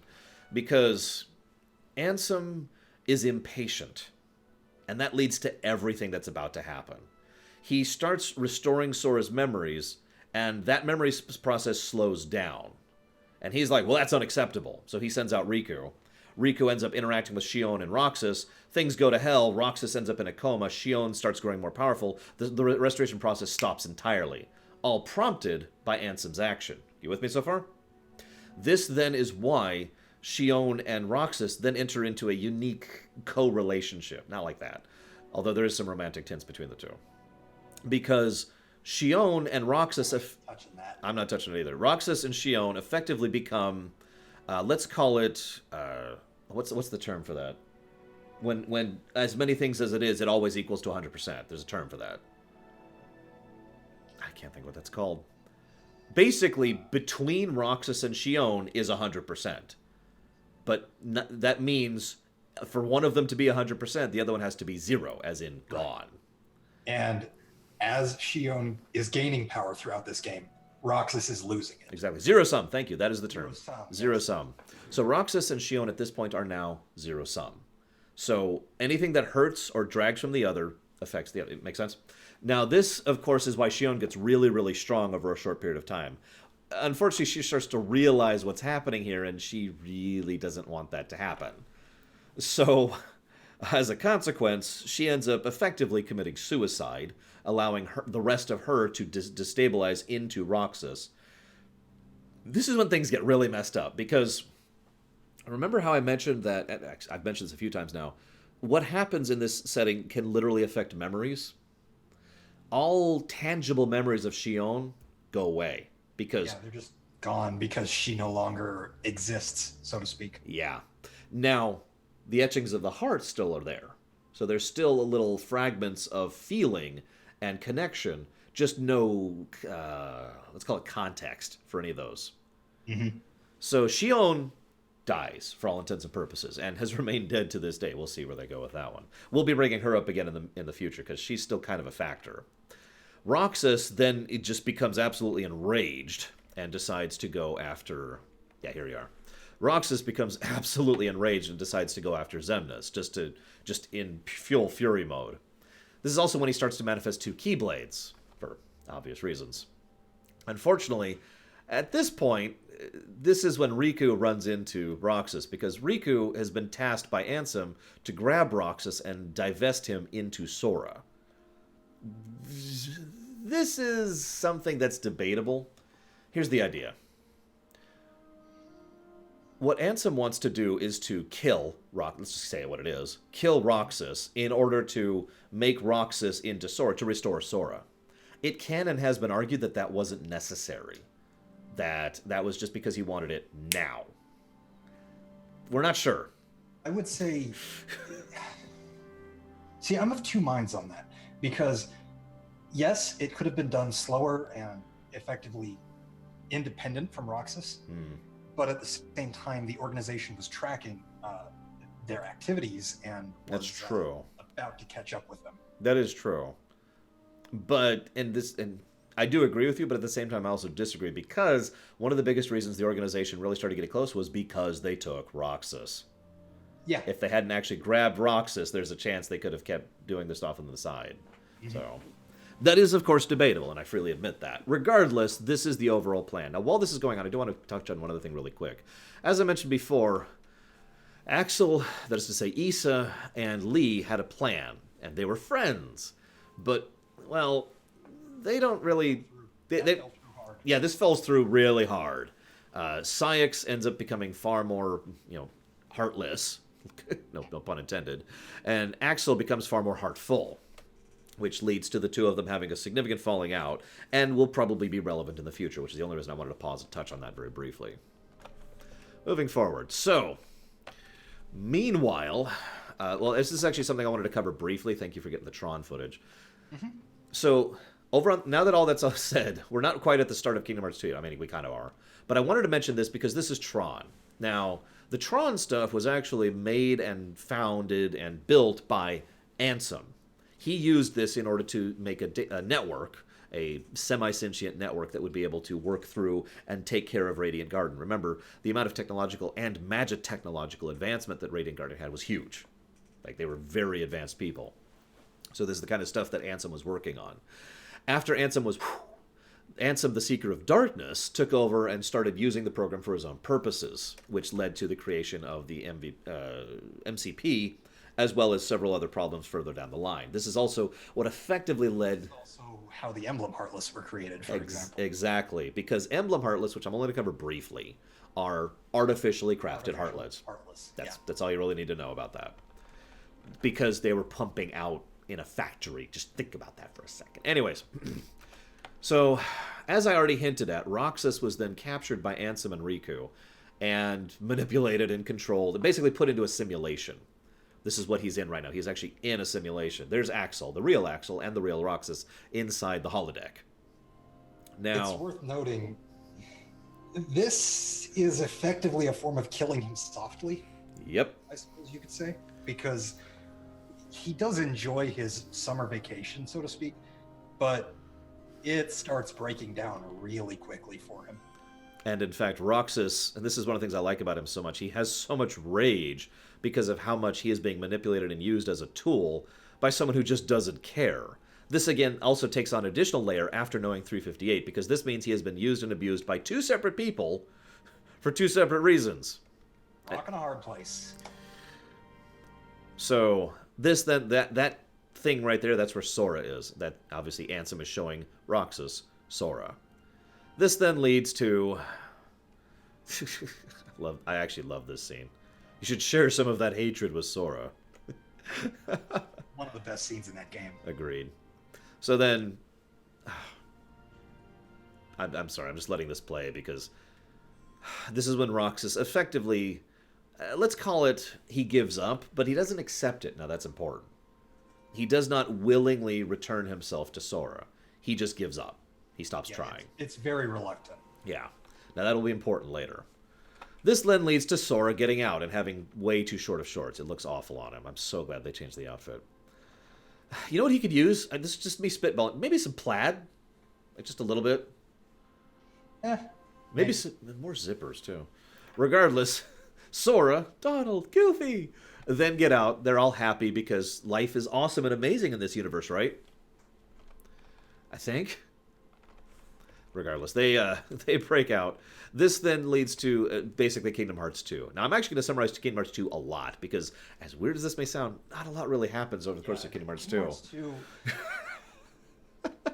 I know it's a main entry, but it's probably one of the most filler-full games. Oh, yeah. In the series. Yeah, you'll notice I spent a long time talking about Chain of Memories in 358. I could summarize Kingdom Hearts 2 much, much quicker. So Sora ends up encountering the organization. The organization ends up manipulating Sora in order to go and defeat Heartless. This is extremely easy to do because Sora is very stupid. Now, as a quick aside, I got a lot of flack on the Kingdom Hearts lore run for how much I bashed Sora. It's worth noting that most of that was in good fun. Occasionally he does piece me off, and I'm not going to lie about that. But it's mostly in good fun. I mean, Sora's an idiot. We all know this, right? He is not known for his int stat. I mean, Sora is gullible. Yeah. I mean, what basically happens here is they're like, "Hi, Sora, kill some Heartless." And Sora's like, "I'll never do what you say to do." Yeah. Here's 1,000 Heartless. Okay. So. What? You've been using me? All right, I'll smash you. Yeah, that's pretty much Sora's approach. It's funny, if I might make a quick aside, that his attack style is so much of him being a mace user. Because that's his overall approach and mentality, isn't it? Just smashing his way through things. Mm-hmm. Anyway, so this is Zigbar, which I thank you for getting the specific footage of this, because Zigbar is Braig's nobody, maybe. There's a theory that there is no such thing as Zigbar, that it was always Braig, that he never became a nobody.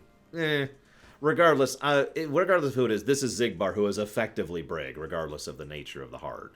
And he makes several references actually here to Ventus, as well as to Roxas. Mm-hmm. And he mentions how he basically starts doing his own foreshadowing thing. But what I want to point out about Zigbar, and this is one of the only things that's interesting about him, it's one of the only things, one of the many things that's interesting about him, is that he always does his own thing regardless of everything else going on. He's a dutiful soldier. And then he goes and does his own thing. Anyways. And, I mean, he just puts up a front of being playful and mischievous. Mm-hmm. Yeah, he's just, I'm just this funny, happy guy. He even talks with kind of a surfer dude accent. It's all cool. Ain't nothing to go on here. And he is probably one of the smartest and most manipulative people in the entire franchise. Yeah, no, he's dangerous. Yeah. If I met this guy in real life, I'd stay the hell away. Oh, yeah, he is terrifying in his own way. Anyways, we don't know what Zigbar wants. We don't know.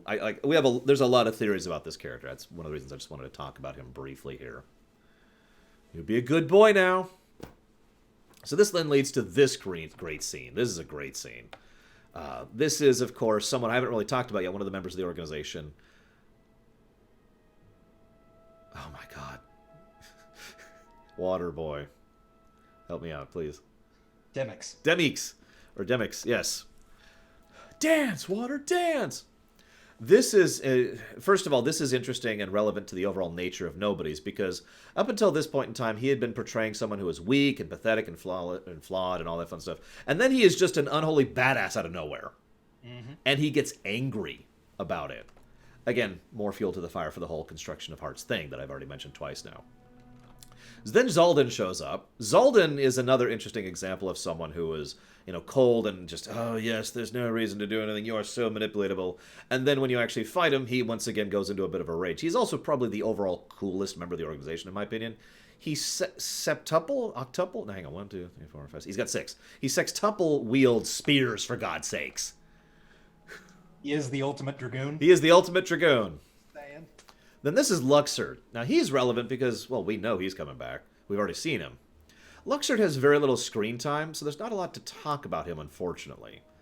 So that's all I'm going to say about him. I want to add one more thing. Go ahead. Okay. I'm not going to spoil anything on Kingdom Hearts 3. Stab! There we go, we're good. Luxord's name is pronounced His name is pronounced for the first time in Kingdom Hearts 3. Interesting. From what I understand, it's Luke Sword. That's what Skyward Wing told me yesterday. Okay. I don't know how to feel about that. I don't know either. Luke Sword. That's gonna take some getting used to. We'll get there. Yeah. So then we fight him. Then there's Syx. Now Syx is the one I feel the worst for. He is such a pawn. He's also the berserker. Each one of these. Not getting the scene. Oh, yeah, yeah. That would have been awesome. But whatever. Regardless, at the end of this whole journey, you'll notice we're basically at the end of Kingdom Hearts 2. Like I said, not a lot really happens here. At the end of Kingdom Hearts 2, so we find out about the Artificial Hearts plan, Kingdom Hearts plan, which I've already told you about. And we find out that Xemnas is manipulating them, which I already told you about.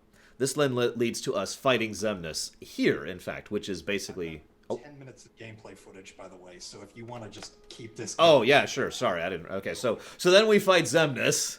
I'm just going to take a nap here. No, it's a very cool fight. Very, very cool. This actually uses a lot of his abilities from back in Kingdom Hearts 1's super optional boss. But you'll notice how he's got this black and white thing. There's actually been a lot of theories about that, if it's significant or not, considering how heavily this series leans on symbolism. I'd think it was at least partially done on purpose, considering we are quite literally in the realm in between as this fight is happening. Mm-hmm. So that's what I think, but put simply, it is literally like darkness. Now, this fight is incredibly epic and fun and awesome. I absolutely love this fight. I love the music for this fight. Forgive me for not playing it for you, but, you know. During this fight, we end up having Sora and Riku having to combine up to be able to defeat him. This is actually the culmination of fighting him 4 times again. And after his defeat, I'm going to go ahead and just skip forward here a little bit. I do want to point out one other thing. So Xemnas, similar to Ansem the Seeker of Darkness, thanks to the nature of what Xemnas is, he has tremendous control over being a nobody, just like Ansem the Seeker of Darkness has tremendous control over being a Heartless. Make sense? It's due to the nature of his construction and the incredible mind and will behind it. That means he has tremendous power. He can actually revert a nobody into being a basic level nobody, but effectively remove their sentience from it. He can also do something like this. Now, what's funny is this is actually really easy to live through in gameplay, but picture the kind of power it requires and control to be able to effectively do this kind of attack under some kind of, in lore, basically. This is what Xemnas is. He is incredible. He is arguably the strongest individual being we've seen in the franchise, with one exception. I have argued many times that Xemnas could probably beat Master Xehanort in a fight, and I still stand by that. Mm-hmm. I'm sorry, this is just... There we go. Then, I'm assuming you get the footage. Maybe. I don't know. It's a white screen. There we go. Yep. So then we have... So you'll notice, even after all this... I like how you have the bronze crown, by the way. Congrats. Even after all this crap, Xemnas is still actually effectively winning this fight. What ends up happening, though, you'll notice the eye, by the way. Funny little note. It's going to keep popping up. After the end of this, Sora ends up doing decent damage to Xemnas, but it's still not enough. Sora needs Riku. The reason I wanted to show this off on camera is this is probably the best overall presentation of what I was talking about earlier. That the natural connections between two people beat the artificial connections between two people. Because remember, this is effectively Terra and Xehanort versus Sora and Riku. And Sora and Riku win. We still don't actually know why Xemnas doesn't use a Keyblade. Last I checked, it was I believe it's been confirmed that it is possible for him to. He can use a Keyblade, he just doesn't. Still not sure why. I hope they explain that at some point. Now, we got to discuss one other thing really quick. I know we're going to zip back here. It was back here somewhere. All the way back in Birth by Sleep. This is kind of a side story, but it is relevant for 3, so we are going to cover it. This is Pete. You remember Pete, right? He's the Bowser of Kingdom Hearts. He is! He really is. Pete... is effectively banished into the realms between, or not the lanes between. Excuse me, the lanes between, by Minnie, in order to teach him a lesson because he's been so mean-hearted and so horrible. He's just such an awful guy, yo. It is worth noting that Pete is not evil. Let's just establish that. He's a mean-spirited buffoon. Yeah, he's Bowser. So Maleficent makes a deal with Pete. Maleficent finds Pete and says, "All right, listen. You work for me, I'll let you out. Sound cool?" And Pete's like, "Oh, yeah, totally. I'm voiced by one of the best voice actors ever made." Okay, cool. I'm sorry, he is an awesome voice actor. Mm-hmm. But yes, what Minnie did here is actually pretty messed up. Kicks him out into a place swimming with darkness without protection. Funnily enough, though, Pete has never been in threat of being consumed by darkness. I personally think my theory on that is that he literally just doesn't have the necessary evil aspects of darkness in him for it to take heart, you know what I mean? Or take hold. That's my theory. I don't know if that's true. But he's just too much of a buffoon in my mind to do that. Meanwhile, in the present, here's Pete again, and Maleficent. Maleficent has been kind of manipulating her way through this whole thing, but again, she's kind of pathetic. I already mentioned that. She's been ultimately irrelevant. Yeah, she's effectively been irrelevant, but she finds out about this thing called the date escape. Now, I'm not sure what that is. I'm sorry. I do like how she constantly says it wrong. Well, I mean, she's from a medieval time. Yeah, she doesn't know what a frickin' matrix is. Come on. So she mentions this date escape to Pete. This is basically after the events of Recoded here. And she mentions this book from legend. A book that used to be owned by a master of masters. Now, okay, I'm going to go ahead and ask you, Rack, because I'm not sure. Does this incident, which is happening on camera, happen before or after her being dragged back by Lushu? If you say you don't know, that's totally okay. It's... Okay, there... Oh my god. He doesn't know. Got it. Okay, moving on. No. I do. It's just... This is probably the most complex thing we've seen. Yeah, the Unchained stuff is just... Okay, so Maleficent technically appears twice in the Unchained stuff because at one point when she dies during Kingdom Hearts 1, her heart goes back to Enchanted Dominion, but it doesn't go back to the real Enchanted Dominion. Nope. No, it goes to a datascape based on the Book of Prophecies. Yep. So it's basically her heart goes into a data realm. She gets out of that data realm, continues on through Kingdom Hearts 2, and what you're seeing here, Kingdom Hearts Recoded. Mm-hmm. Am I misinterpreting Max Time? Regardless, I'm going to keep going. She and probably Pete make their way back into the simulation, and from there we don't know what they're doing. Yeah, unknown from that point onward. Now, this is also going to be relevant for the events of Recoded, but we'll cover those. Did she reconstitute in Kingdom Hearts 2? Yes, she's back. Now, how? Well, that's a good question. Yeah.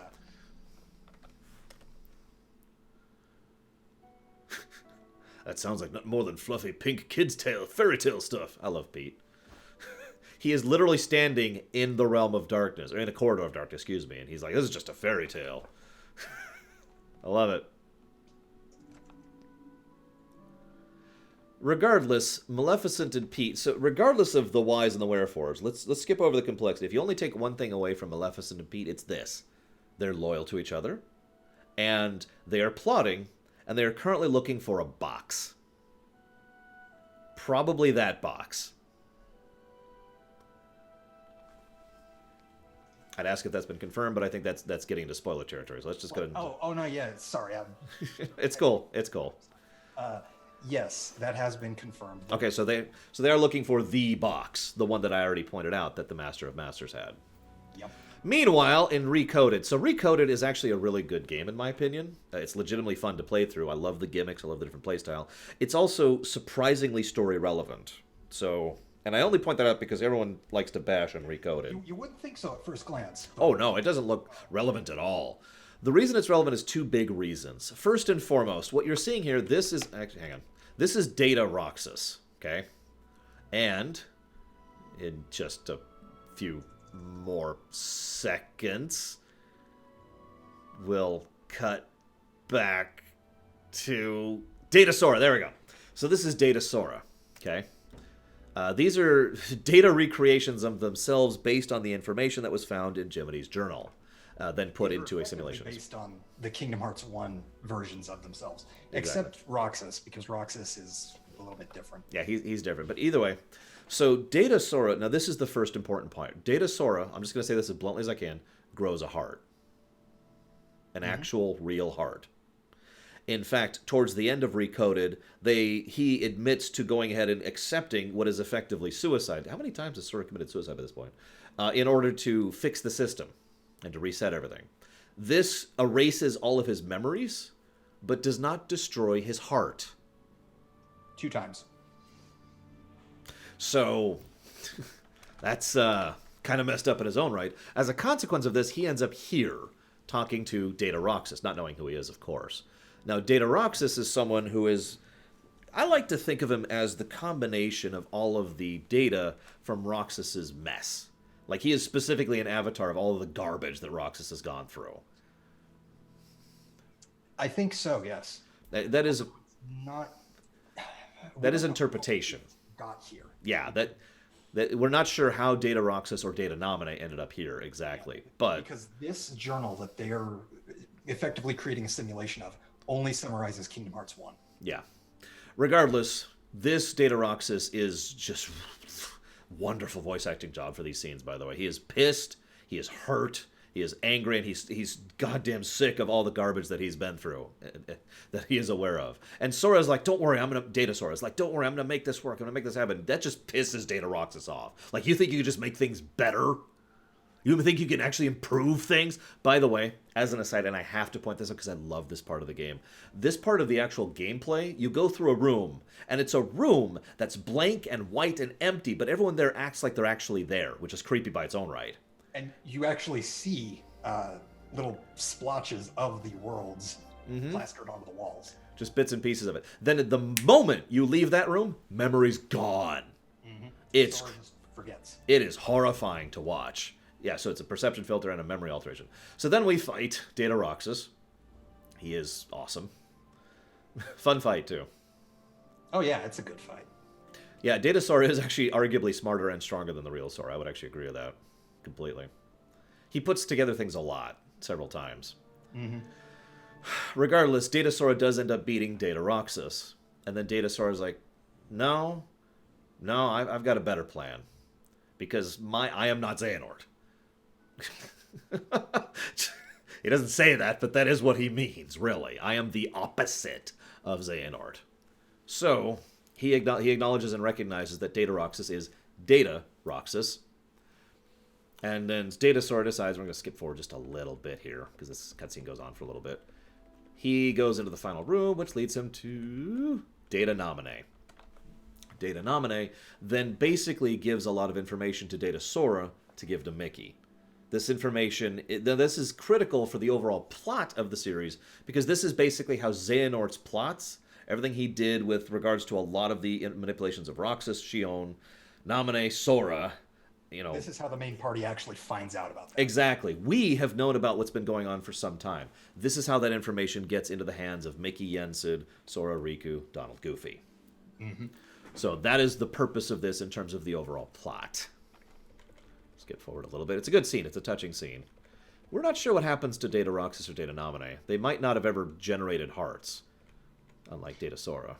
Or Data Riku, because one thing I didn't show off was Data Riku, who is effectively a personification of this journal that they're going through right now. Yeah. It's a strange concept. It is. A little metaphysical.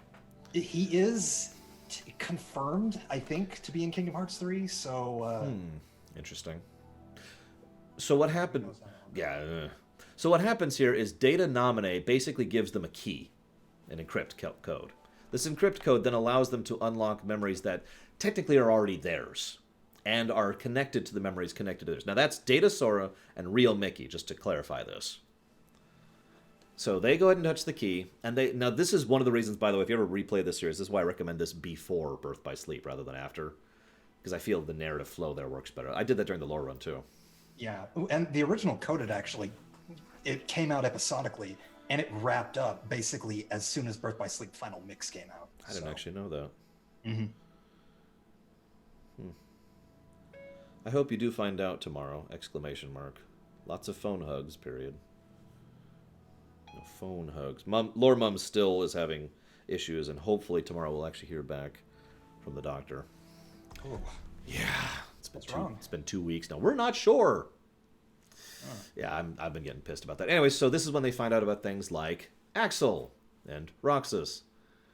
And who is that? Who? Actually, she's not on screen yet. Hang on. I've got a delay. Can you blame me? I know. So yeah, and then this is actually a great presentation because there's Naminé back there, and then there's... Who? I'm not sure. But as I mentioned earlier, she will continue to be relevant for the overall story, and that's going to keep going forward even after this point. She feels so familiar. She looks sad, too, because she is the ultimate kicking boy, or toy, rather, of this entire franchise. Anyways, so after seeing the bits of these people, then they see these three people, which is effectively how, as Rax just said, this is how the main party comes aware of Ventus, Terra, and Aqua, and what's going on with them. This then leads pretty much immediately into, well, actually the secret ending of 2, to be completely blunt, and then Dream Drop Distance. Now, I've actually already shown off this stuff. This is the, that was the young Xehanort stuff. Now, Dream Drop Distance is weird, because what happens in Dream Drop Distance is, story-wise, right at the beginning, there's a little bit of plot stuff. And then there's like, I don't know, 10 hours of total filler. Like the whole middle chunk. Have you ever had like a birthday cake that has really good icing and like then just a lot of plain white cake and it's like 7 inches tall? Because I've had cakes like this in real life. I hate this too. That's what Dream Drop Distance is. This icing is great. But then there's just this crap. It's effectively the air in a bag of chips. Yeah, it's, come on. Anyways, so you'll notice I didn't even ask Rax to show off any of the middle stuff because none of it matters. So, skipping to the end. I mean, you missed a little bit of The World Ends With You characters being cool, but... That is cool, and I'll admit that, but... regardless, we then cut to... There's also a theory going along, by the way, that Joshua is actually the Joshua. You know, Gilgamesh style. That's still theory. We'll see. Fantasia World's cool. Fun to play through. So Sora ends up here. Now, Sora is effectively in the dream world at this point. I'm not going to discuss the rules of the dream world because we're not even 100% sure what they are. I have my own theories on the matter, but the dream world is a place that exists, maybe, and you can enter and leave, and that can trap you, and that it's not just that you can enter, that like whole places can fall into sleep. Yeah. There's also a type of Heartless in there called... Dream Eater. Dream Eater, thank you. Dream Eaters are Heartless that are basically, let's call them indigenous to the Dream Realm. There's... But yeah, Heartless and other entities can't necessarily enter of their own volition. Bingo. So, because we do actually see Dream Eaters even as far back as the UX stuff, which I didn't even cover because it's not that relevant, but regardless. So the Dream Realm, we've got, so he sees Naminé, he thinks. Because what happens here is Sora reaches out for her because he has to give her a message, right? I meant to tell you this once this was all over. But that's actually not Naminé. See, the thing is, whether Xion still has any presence or not, like both Roxas and Naminé does, is debatable. That is a debated thing right now. But regardless... She still resonates within Sora's heart. Exactly. So even if she herself does not actually exist anymore, there is still an echo of her there. And you'll notice how the tear ran down his eye just at looking at her. Because that memory... Excuse me, wrong. The memory is gone, but the feeling is still there. That's why he cries without understanding why. So as he dealt... You can kind of see we're getting further and further into the dream realm here. And he runs up to try and catch up to her, but this actually isn't her, this is Roxas. Now, again, Roxas and Naminé still exist. They are just inside Sora and Kairi, respectively. So that means there's a possibility of them being divested and pulled out and becoming their own entity. We're not sure what's going on with Xion, like I said. Regardless, this is actually Sora basically talking to Roxas, effectively inside his own dream. Now, Roxas here is effectively saying, it's okay, Sora. This is a great scene. This is one of my favorite scenes of the whole franchise. Yeah, it's good. There are so many hearts that are specifically connected to yours. Naturally, tangibly connected to yours. You're me, so you can feel what I felt. And then Sora's just like, no, you're you. We're not the same. Which is probably the first time anybody actually tells Roxas that you deserve as much as I do to be your own person. Yeah. Because all up until this point, Roxas has been treated like he is just Sora, or he is part of Sora. Riku told him that. Ansem told him that. Xemnas told him that. The only person who didn't was Axel. Yep. So, this is a really heartrending moment. Because what happens here is Roxas, basically at this point, kind of allows Sora to see all his memories. Now, if you remember, Roxas has been through a lot of crap. Sora Still doesn't know about the Shion stuff. still doesn't know about the Shion stuff because that's not memories, remember. But everything else, right there, plugged right into his brain. This is when Sora cracks. And this is actually probably one of the most interesting scenes in the whole franchise for me because for the first time, arguably, Sora really breaks down. His endless optimism, his drive to go forward just completely fails him. And if you didn't catch it, right after that, Sora lets his defenses down and is now within another dream. Yep. His clothes just changed back to his dream realm clothes. Uh-huh. This is also when we have this scene. So this is the game where we finally realize, this is the other relevance of DDD to the franchise. This is when we reveal Xehanort's plan to put pieces, artificially ripped out pieces of his hearts into other vessels to create Xehanort clones. Mm-hmm. I still personally think that Xigbar isn't actually a full Xehanort clone. We'll see. If he is, I'm going to be disappointed. Yeah, I agree. I agree. If that's... The fact that he's going along with it and just, he's fooling Xehanort. Yeah, that's kind of what I think too. I'm sorry, one moment, please. Mm-hmm. Talking to Lormum. But so of course he's like, aha, look, I've got the eye, I've got the yellow eye, and I've got the silver hair thing going on, and blah blah blah. This is also when we find out that the yellow eye is actually indicative of Xehanort, not darkness, which is what it's been posited to up until now. Mm-hmm. This is also when we see Xemnas. Remember, this is the Xemnas from during the era of the end of Kingdom Hearts 1. That's the timeline he's from. Dragged forward by young Xehanort. This is also when we find out the other big thing that I will never stop trumping about, because I'm so happy I was glad about this, that nobodies can and do generate hearts. This is when that information is given to us. Right, yeah. So, I mean, it makes sense because they've been hinting at it for a while. I want to say since 358, but no, really since Kingdom Hearts 2, since it became a concept. Yep, agreed. So what happens here is kind of interesting, because Xigbar just continues to taunt him and push at Sora. Now what's interesting is Xigbar sees this. Now none of this people are there, but look at the spread we've got. I'm just going to go through the whole list. We've got, from left to right, Donald, Kairi, Roxas, Aqua, Terra, Riku. Oh no, that's Roxas. I'm sorry, that's Roxas, that's Ventus. Sorry. Let's try that again. Donald, Kairi, Ventus, Aqua, Terra, Riku, Roxas, Mickey, Shion, and Goofy. All of these hearts are directly connected to Sora at this point in time. But what I find most interesting is that Xigbar sees that. Mm-hmm. Now, granted, we're in the Dream Realm. But this is also probably one of the only times Xigbar looks like he's actually, nonplussed. Like, whoa. What the hell is going on? Yeah, it's the only time anything gets to him, like the whole franchise. But the fact that Xigbar can see those bonds, that's interesting. So this is the end of Dream Drop Distance right here. The room of whatever. Where Nothing Gathers. Where Nothing Gathers, thank you. I remembered it like a few minutes after the last time we talked about it. Now, Sora's here. Now, I'm just going to mention this really quick because this is relevant for theory crafting. There's a time gap between the scene where Sora collapses into darkness and this scene. That time gap during which Sora is under the complete control and accessed to by all of the Xehanorts who are here. If the Xehanorts wanted to do anything to manipulate, alter, or affect Sora, they had plenty of time to do it. That may become relevant in 3. We'll see. We've theorized about this before. Regardless, Sora... We'll see counter. Yeah, no kidding. So, Riku is like, I'll save you. Young Xehanort's there. This is basically the conclusion scene. This is when we find out the nature of how the time travel works. This is how we find out how the various Xehanorts function. This is how we learn about the plan to craft the artificial 13 darknesses by all this stuff. I've actually already told you. Please forgive me. I guess I should just skip through this because I've already explained all this stuff.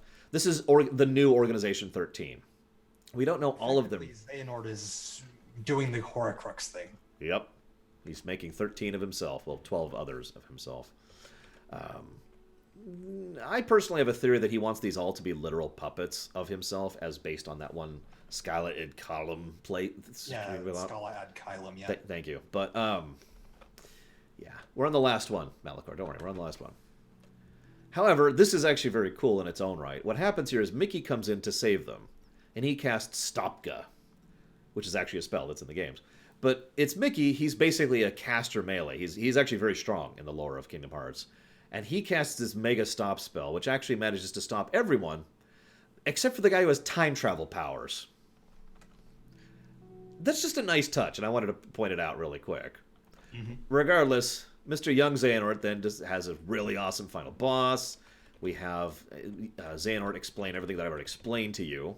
Master Xehanort, to be more clear, who has reconstituted because his Heartless was defeated before his Nobody. In fact, there are several people who are basically back. Oh, sorry, stop Z. It was even higher than G. There are several people who are back because of the fact that their Heartless was defeated before their Nobodies. Mm-hmm. These just off the top of my head, Lee comes back. Obviously, he's a major player, as we'll see in a second here. Delon comes back. Alias comes back. I was going to say Even comes back, and Ienzo comes back. All of them come back. We're not sure what's up with Bragwin. Wow, Brag. We're really not sure what's up with Bragwin. But yeah, we're not sure what's up with Brag. But by all accounts, what most likely happened is that Xigbar long ago killed his own Heartless just to be ready for it.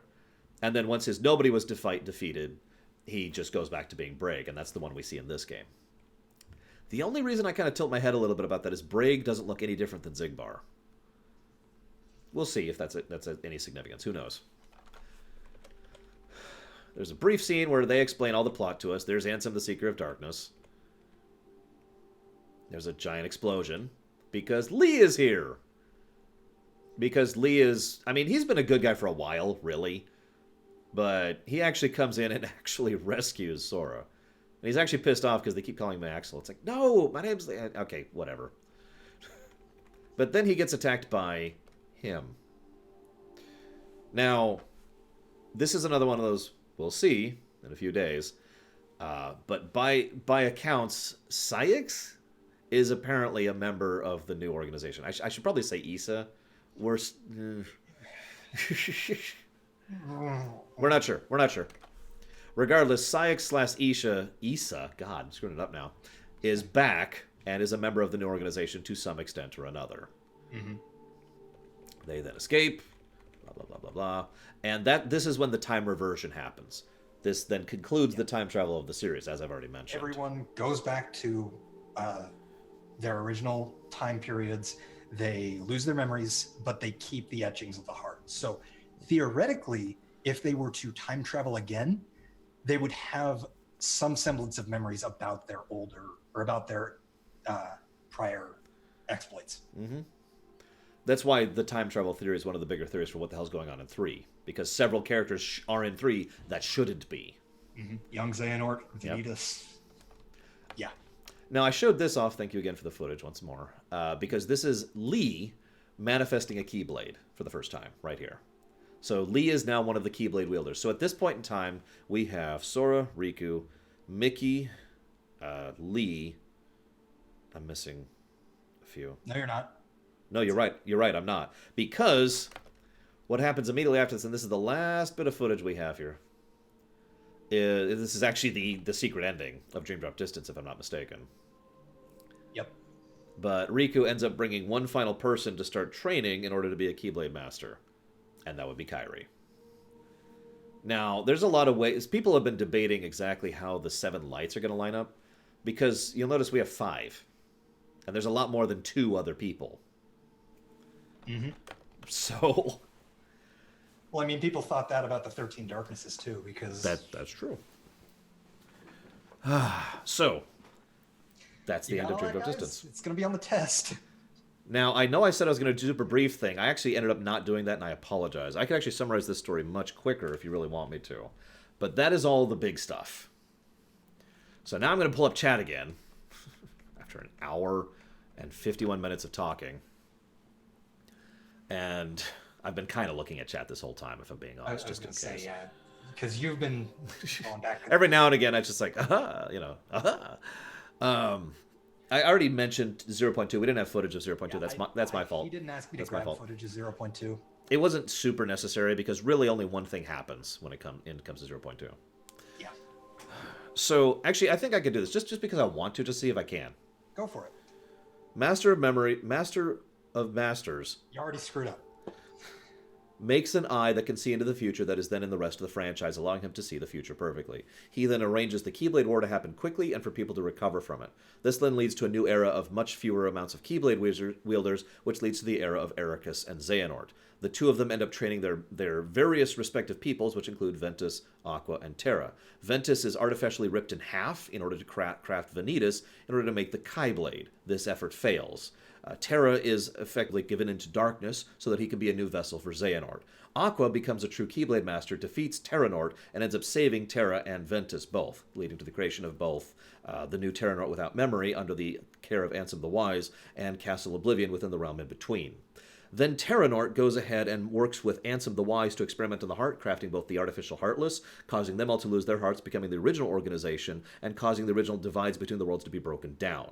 This then leads to Ansem the Wise being cast into the realm of darkness. Terranort then splits into two, becoming both Ansem the Seeker of Darkness and Xemnas. Both of these two then continue with their side plans of Master Xehanort's overall plan.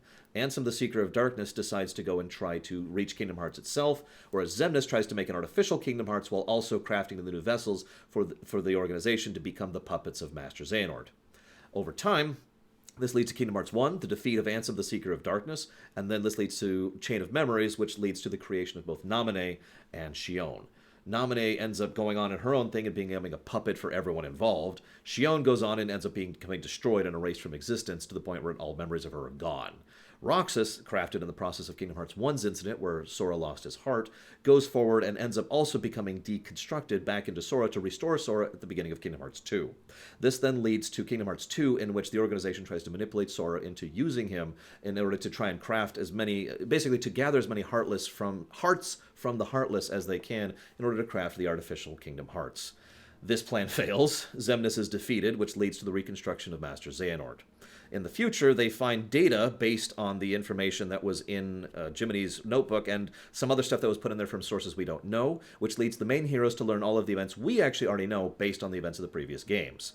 This then leads to Dream Drop Distance, in which we find out all of the final details about the nature of Nobodies, and the nature of Master Xehanort's overall plan, and the nature of the time travel, which I've already discussed several times, I don't need to rehash. This then leads to Kingdom Hearts 3. How'd I do? You want to clip something, clip that. Why couldn't you have done that earlier? I should have. That was the intent. I wanted to do that to start. I didn't mean to do that at the end. I apologize. Okay, so. Questions, comments, thoughts, feelings, hopes, dreams, hates? Does anyone have any questions about what we just talked about? Because that's the main point of the stream, the interactive part. So what's going on in Union X with Ventus suddenly being there? I turn to my Union X expert here. Ventus is a little weird. We don't actually have any concrete evidence. All we have is theory crafting. However, my theory is, and of course it's Union Cross, so it's complicated. My theory is that Ventus, as a comatose being, effectively found his way into the Union Cross simulation and is able to operate there as normal. That's also my theory, by the way. I agree with Rax on that. What about Larium? Or do you mean Marluxia? Hang on. What about the Dandelions? The Dandelions was basically the Master of Masters, one of the Master of Masters' backup plans to make sure that the world, the realms, the existence, would be able to keep going after the Keyblade War.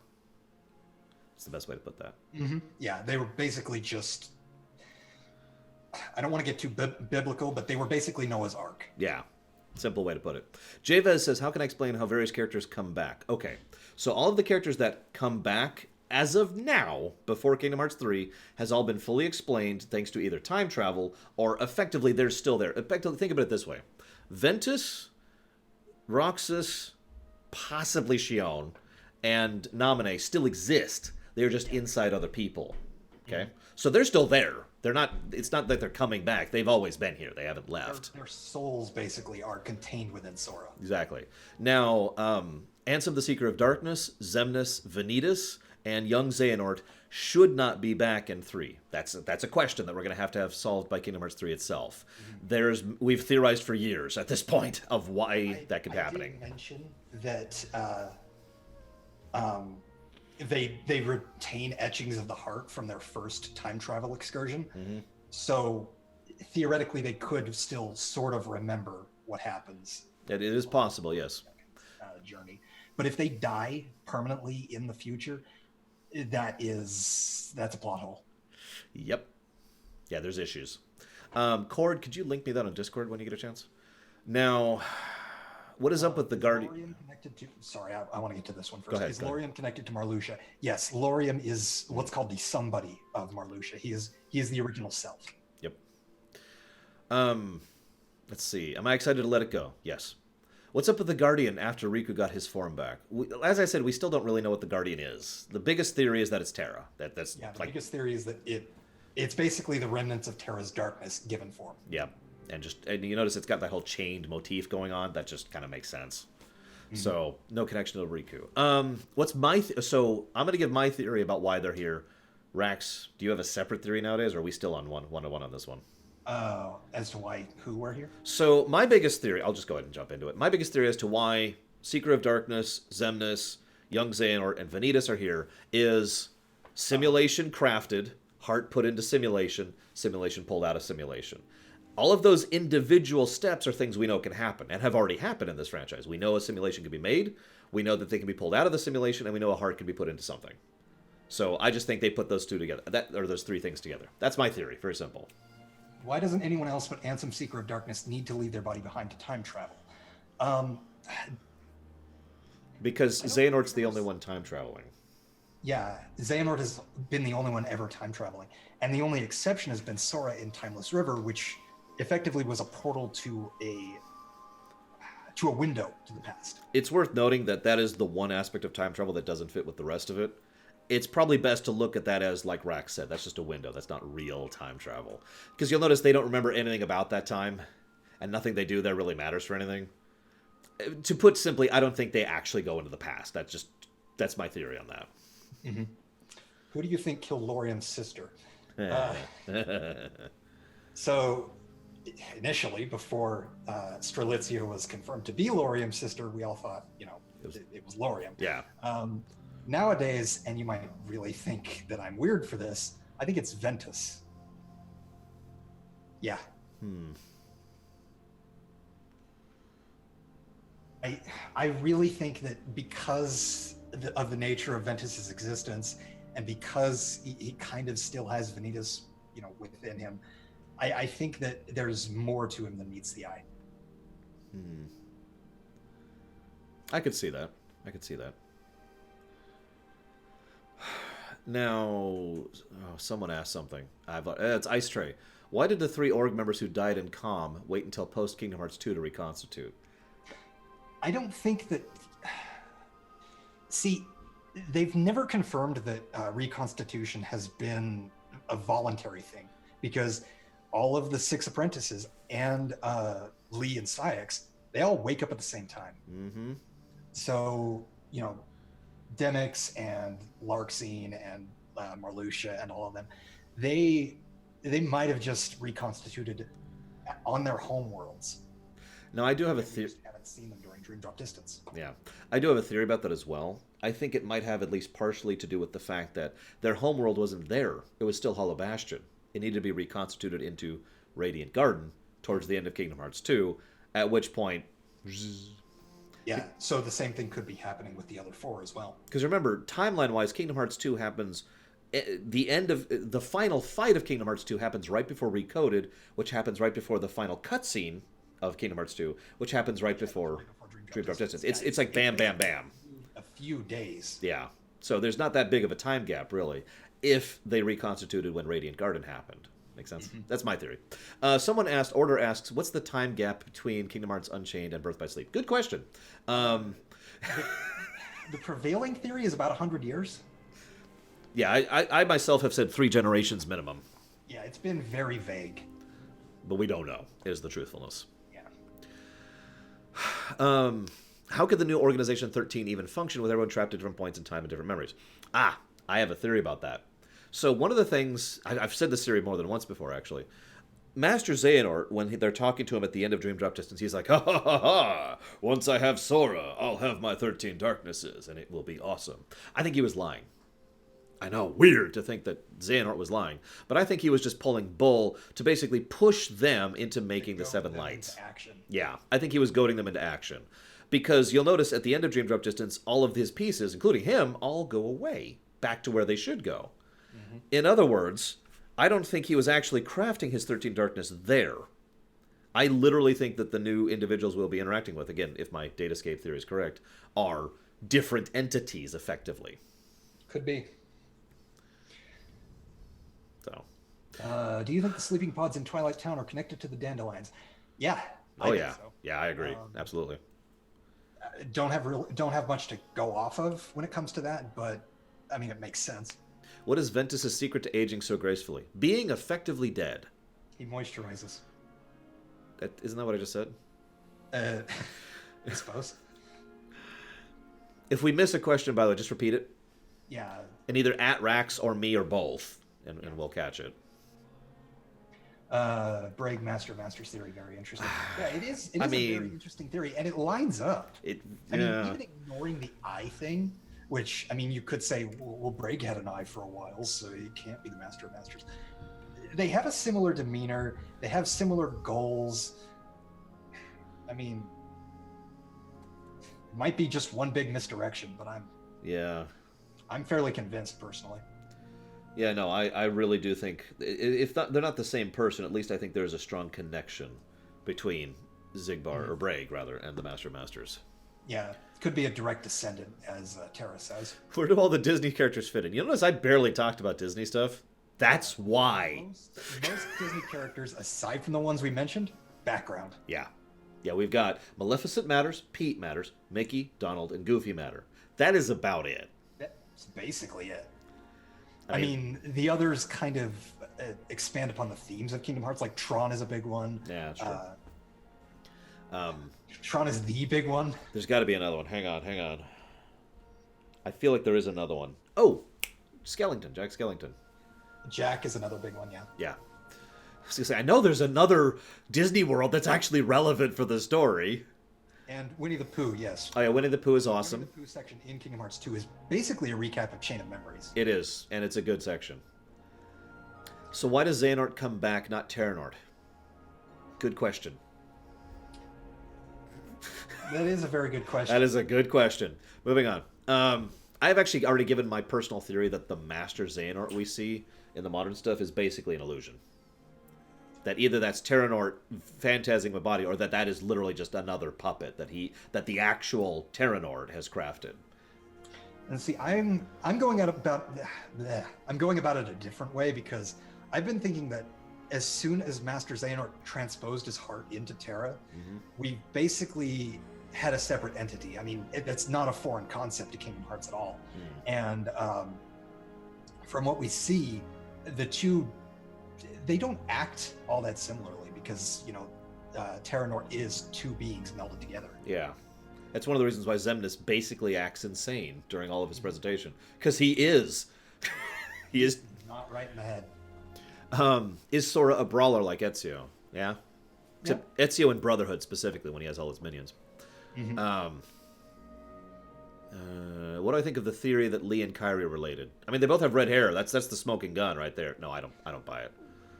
Personally, I think Axel and Reno are related, but that's a whole. I totally do agree with that. Like, they should totally.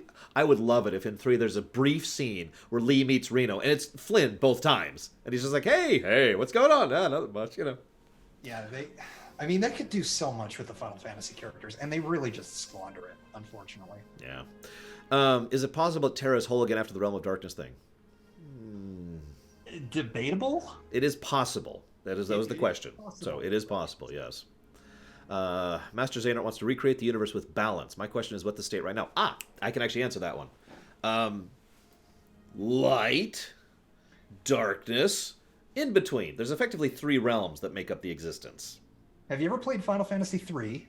Yeah. Basically like Final Fantasy 3, except with an in-between state as well. Yep. Because the game itself misuses the word world, I actually talked about this during the lore run. It refers to world as both the individual worlds and the world of darkness and the world of... Effectively the realm, as most people call it. Yeah, that's why I try to use the word realm to distinguish things. So, what's supposed to be, because what apparently originally was everything was one existence, one realm. After the Keyblade War, we had Realm of Darkness, Realm of Light, Realm in between. And then the worlds in each. We're still not sure if there are actually worlds in the Realm of Darkness. I think there are, personally. But there's been a lot of theories. Because, truth be told, we actually know extremely little about the Realm of Darkness. We've only seen it, like, twice? Yeah, twice. Once in Point 2, actually. Yeah, once in Kingdom Hearts 1 and once in Point 2. And one of those was very brief, and the other was also very brief. But was a lot more... very cool looking. Yeah. We literally see a world dissolving into darkness in Point 2. It looks awesome. Mm-hmm. So, anyways. Could you see Riku going down a character turn like Anakin, but without falling, essentially? I think Riku is long past that point. Agreed. Actually. Yeah. At this, his character arc has come full circle. Yeah, he's going to have a new character arc or no character arc at all in 3, basically. Mm-hmm. Which, to me, it sounds like Riku's like he's got a death flag. Yeah, I'm kind of agree.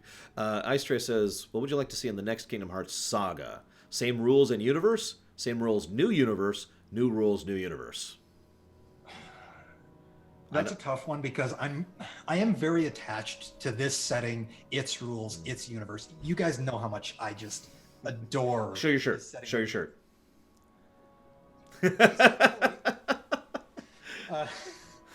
But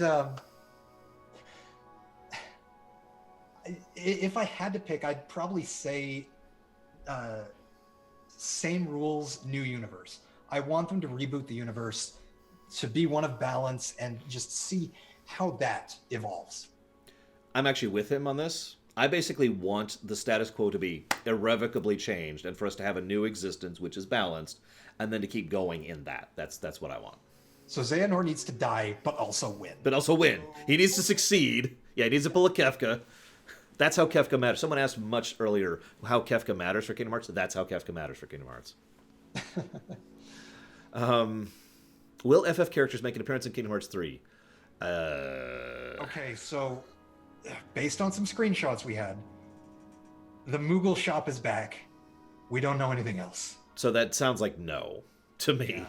Now, I mean, Naminé has also not appeared, but I mean, she's probably going to be a major character considering she's on the box. Yeah. So yeah, the FF characters. I don't know. The FF characters basically don't matter. They were there to help get people interested in the series with Kingdom Hearts 1. They actually had relevance to the story in Kingdom Hearts 2, and that's about it. Yeah, same with the Disney characters. They're a marketing ploy that they're a marketing ploy that informs the theming. Mm-hmm. Otherwise, yeah. Now, Cashel asks, which Disney IPs would you like to see in a reboot?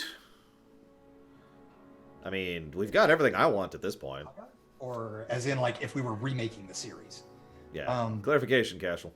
However, regardless, I would like to see, and I'm probably not alone in this, Atlantis, Treasure Planet. Yeah, Treasure Planet is such a logical thing for me. I can't believe they haven't gone that.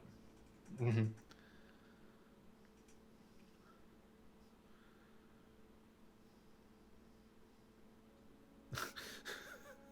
Thanks, Malachor. Star Wars. I don't include Marvel and Star Wars because I typically just associate Kingdom Hearts with Disney Pixar because those are the core Disney entities and have been for a more long than time. 2 decades now. Yeah. I'm with Rax on this. Disney the corporation owns Marvel and Star Wars and many other things. That does not mean they are Disney things. Yeah, I don't want to see, for example, Firefly in Kingdom Hearts because Disney now owns Fox or something like that. Yeah. Okay, so Cashel is clarifying what Disney stuff would we want to see in our new status quo world. Yeah. First and foremost, I wouldn't necessarily rule out the old stuff because we have to have something to kind of ground it and The Incredibles, excuse me. Yeah. I think, for example, Olympus and Pirates in Kingdom Hearts 3, I think they're very good as returning worlds, but I think that being able to branch out is part of Kingdom Hearts 3's strength. So, for example, I would keep the Tron world. I would keep the original Disney stuff, for example, Mickey and Donald and Goofy and all of them. Otherwise, I'm not really sure what I would just keep right off the bat. I'd have to really think about that. Yeah, I'd have to think about that one too. I don't have much else. Like I said, Incredibles is the only one that comes to my mind immediately. Although Wall-E would fit pretty well too. Yeah, that would fit pretty well. So Tricksters, I'm not going to answer your question. However, Nicholas asked an interesting question. Is it possible the Realm of Sleep was part of the original world and that's why the Chirithy can manifest? I'm going to have to reread that one. Is it possible? Yeah. Original world. Okay, so the Chirithy are a really weird... Yes, they are. They have been such an aggravation for theory crafters for years. The Realm of Sleep is utterly disconnected from the real world. Let's just establish that first and foremost. However, the Master of Masters, through either research or through practical application, found out about the Dream Eaters and is able to construct his own effectively. So the Chirithy are not necessarily native to the Realm of Sleep. They are artificial constructs based on the original Dream Eaters. I like to think that they're all still following the Master of Masters orders, even well after that. Mm-hmm. Nils Wager asked, what would you hope for DLC for Kingdom Hearts 3? I'm going to just defer this to you. I want to correct Max Time really quick. I never said that Dream Eaters can't enter the real world, just that the worlds are separate, and there's effectively a very small link. Not that there's no link. So what do you want from a DLC in Kingdom Hearts 3? Well, there is DLC confirmed. Cosmetics. I want loot boxes personally. I don't know about you guys. No. I want nothing but C's. I want to spend $3,000 on nothing on a JPEG. Sorry, it's probably a PNG. My bad. I want new optional bosses first and foremost because I eat that stuff up when it comes to Kingdom Hearts. Agreed. I don't know necessarily how they would do additional story content, so I'm just going to say new worlds and leave it at that. I could see that. Could also do it. This is an idea that came to my mind immediately. You could use DLC to Kingdom Hearts 3 as a segue into the new status quo. Like Kingdom Hearts 3 ends, the end, we beat the big boss, and then as in like a post-game expansion. Exactly, to add post-game to it. Mm-hmm. That's just my first thought there. Now, I'm not ignoring the FF questions, I swear. I just want to come back to those. Yeah, those are a big topic we're going to probably want to cover all at once. Yeah, there was one other question I wanted to hit. Oh, someone mentioned Inside Out. I agree. That would also kind of neatly fit. I mean, it's literally based on the emotions. It fits like a glove. Yeah. Oh, right. I just realized. Okay, so the other thing I wanted to talk about really quick before we hit any other questions or FF stuff. I have a theory about the Realm of Sleep. Go for it. Because I'm floundering trying to explain it. I don't think it's a realm. I think the Realm of Sleep is a concept, not an actual realm. So you think it's... So in other words, we enter Sora's... state of consciousness? No, not collective. Not collective. I think it's basically... So we know in this franchise we can already enter someone's heart. We do this many times, the Station of Awakening and all that. I think that the dream realms, whatever you want to call that, are basically the same concept, that we enter into a dream of a person. Okay, yeah, that makes a lot more sense. Or a dream of a world, rather than entering the dream realm. That's what I mean by that. And so that in my mind helps to make a lot of that make more sense as far as the way the dream realm is explained. Would there be any live-action Disney IPs that would fit into Kingdom Hearts at all? I've got two for you: Tron and Pirates of the Caribbean. No, I'm joking. Stab! Oh, there we go. Where's my knife? I need to get my knife. Can I get some stab emotes in chat? Where is my knife?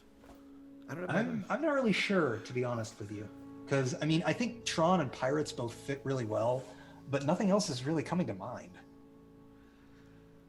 Granted, Kingdom Hearts has kind of been married to the whole animation concept, so I mean... Pirates was out there when they did that. Yeah, Pirates was definitely very strange. Yeah.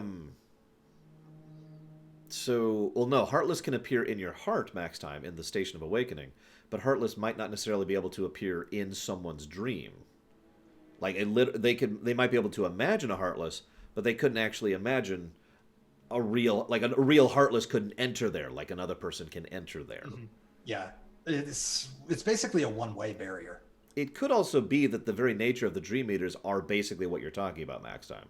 In other words, darkness that enters your dream doesn't manifest as a Heartless, it manifests as a Dream Eater. Mm-hmm. Or the other one, which I can't remember the name of it right now.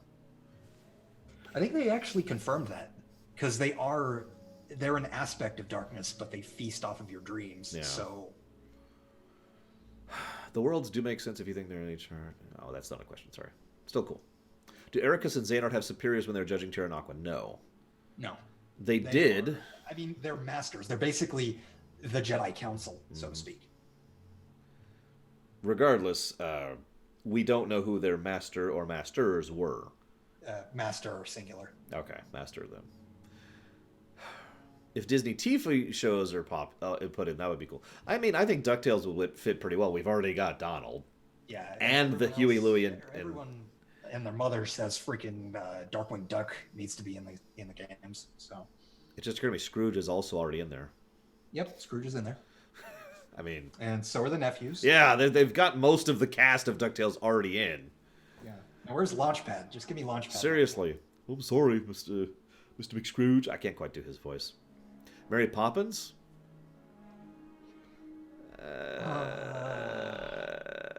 That's a stretch. Yeah, I'm going to go with no on that. Gargoyles, everyone wants gargoyles. Everyone's been saying gargoyles for forever. Gargoyles is another big one I hear a lot, and is one that I campaign for a lot too. Ice Tray asks a question that makes me smile. How would we react if you play Kingdom Hearts 3 and it pulls a Metal Gear Solid 2 and we only play as Sora for the first 2 hours? I would cheer. I would cheer too, man. I mean, they already kind of did that with, they did that in reverse with Kingdom Hearts 2 with the Roxas stuff. But, I'd be all in favor of that. I would. Then again, I'm much more open to unpredictable stories than a lot of people are. So, I ate Metal Gear Solid 2 up when I first played it, for example. Now, I also, as an aside, one of my biggest want for Kingdom Hearts 3 for years now has been multiple playable characters. Not as like a cameo, actually being able to play as Terra or Aqua or Kairi or Riku. We have Riku, so, I mean, we might get Xehanort, we might get, Nintendo and Kingdom Hearts? So I want you to imagine Kingdom Hearts, but Nintendo instead of Disney. And then I want you to cry because it will never happen. Because it will never, ever happen. Because that would be joy. Just give me Sora and Smash Brothers. That's all I want now. It's as close as we're getting. It is as close as we're getting at this point. Oh god, playable post-game as Zigbar. I'm sold. Yeah, I'd be down for that. Assuming Zigbar survives, of course. Which I am assuming. I don't understand that particular reference, Cash. I don't remember Warrior Within. Yeah, it's been a while since I played the Sands of Time trilogy. Yeah. Wreck-It Ralph. Wreck-It Ralph's already in, kind of. Yeah, Wreck-It Ralph is in as a summon, but unfortunately we don't have a world yet. So let's hit the FF stuff. How would you implement, one of the questions was specific, was how would you implement FF worlds in Kingdom Hearts? Okay, discounting Radiant Garden because that is effectively the FF world. Yeah. That Hercules really are know basically how I would do it because, Cloud and Sephiroth both, they've gone back to their original world. So, we have hints of the FF stuff now, but if I were to implement Final Fantasy into Kingdom Hearts in a world aspect. Okay, so I know this is me saying this. Can we get Eorzea in Kingdom Hearts, please? Vice versa, can we get Kingdom Hearts in FF14? Tell you what, we could put Eorzea in, but every time you go into that world, there has to be an artificial, second and a half delay between you hitting something and it actually happening. Sora's going to be mute, and he's just going to nod. And go. Props to anybody who gets that. Someone's got to get that. Someone in chat has got to get that.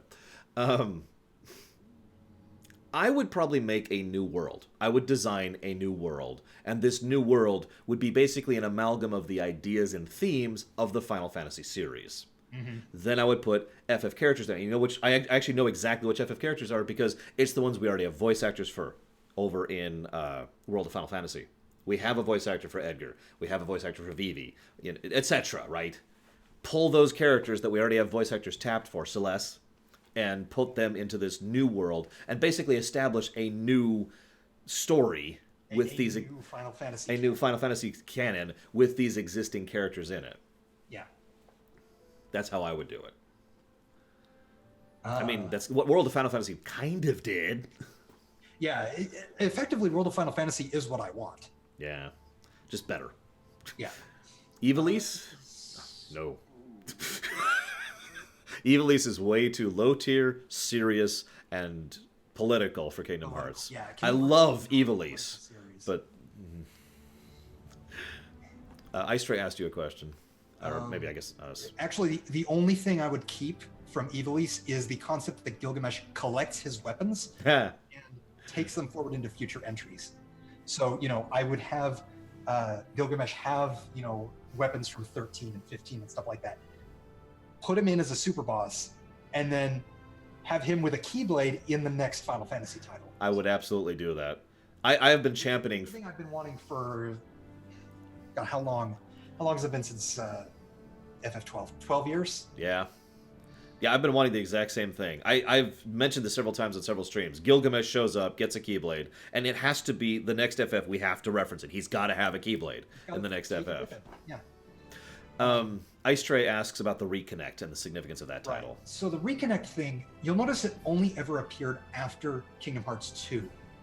I believe that the Reconnect secret endings all are basically pointing all of them towards Kingdom Hearts 3, because Birth by Sleep, Recoded, and Dream Drop Distance, and Kingdom and 0.2, they all have this this connection to 3. So, yeah, I think that's fairly apparent. By the way, in response to Remedy's Exion, I'm sorry, but the Asians are Organization 13. They really are. I mean, discounting the cloak and the we want to flood the world with darkness, and the thrones thing. I mean, they haven't followed the Zodiac thing. it Iser, writes itself. Iser Master says, is young Xehanort evil, a victim, or both? Definitely both. Both, yeah, absolutely. I think that his original self is evil. His younger self is a victim. And his Nobody and Heartless are both evil and victims. And insane in one of those cases. And insane. They're both really, really messed up. Cord asks, how would you react if Captain Jack Sparrow was made a Keyblade wielder? While I would appreciate the nod towards Kingdom Hearts 2, ultimately I don't think Jack has the strength of heart to very seriously have a Keyblade. So I think if it were me writing Kingdom Hearts 3 and giving Jack a Keyblade at the end, I'd give him the wooden Keyblade. Oh, I like that. Both. If I could sit next to Nomura and ask him one question about Kingdom Hearts, what would it be? How drunk were you? Because that's your question. That's my joke answer. We got a joke answer too? Hang on, let me think about that. What is with the zippers? Explain this deep symbolic significance of the zippers to me, Mr. Nomura. Nomura-san. If I had to ask him one serious question, I'd ask him what he plans to do next. To be honest, because yes, we'll get a vague hint at the end of Kingdom Hearts 3. Of course we will. But I mean, I want a more concrete answer. I would ask him, and I don't know how to phrase this, so please forgive me for stumbling over this question. Mm-hmm. How badly do you want to leave Square Enix to do your own thing? That's a good one. Because for those of you not aware, Nomura has been a victim of corporate politics for years at this point at Square Enix. And I don't know this for total certainty, but I get the very strong impression he is bad at office politics, and that's been hindering him and causing issues, you know? If you'll forgive me, it actually shows with his recent attitude because if you guys have been keeping up with the news regarding Nomura and the, pardon my language, the shit show of a release that Kingdom Hearts 3 has been. It's okay. We've been streaming Assassin's Creed. We've had PG-13 warning for like a week now. It's the only time I'm going to cuss. It's the only time I'm going to cuss on this stream. Let's be honest, this is a shit show. Between the leaks and the soft release and some developers, or not some developers, some retailers pushing the game out early, it's clear that he's been fed up because he says, you know, I'm not sure if I can commit to simultaneous releases in the future. I think that that's office politics being taken out on the fans, to be honest with you. I think I agree with you on that. That's frustration speaking. Yeah. And we don't really mean what we say when we're frustrated. Yeah. I don't think that he really means that, but I think that it's clear that Nomura is reaching a breaking point and that he is going to effectively go Kojima. Or Tabata? Tabata, yes. Yeah, make sure I have the right one. Hopefully to better results than Tabata. Yeah. I like Order's explanation by the zippers represent the connection between the inside and the outside world. I mean, it's just so obvious in hindsight. That's why I don't wear zippers, because I'm locked away from all other people. That's why I'm in space here. And Rax is in the Matrix because he wanted blue for some reason. Yeah. Any other questions? I will say about the whole Nomura thing, if he does decide to go independent, I hope that he's able to take some concepts from Kingdom Hearts and incorporate that into his next game. Kind of like how Kojima did with Silent Hills. Yeah. Agreed. Oh, they are Sorry, go ahead. I was just going to answer the same question. I don't think that Xehanort would see Maleficent and Pete as anything even approaching allies or alliances. Yeah, no, they're ants. Even if they're actually significant, he would still look at them as ants. Yeah. Nils Wager asks, which reunions and meetings are you looking forward to the most? Shion and anyone? Shion and Roxas. And Lee. Yeah.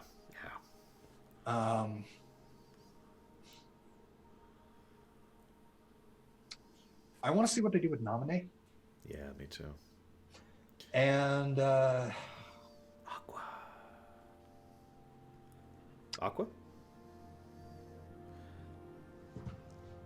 Depends on how they handle it. Yeah. The whole Aqua got Norded thing. Yeah. All right, real quick. We just got like 4 questions in a row here. So, and a subscription from Order. Real quick. Thank you, Order. Would you like to put that towards something? Real quick. Okay. Oh, you got a subscription. Yeah. I have the visual thing off for this stream alone, but you do have the audio alert. I just Yep.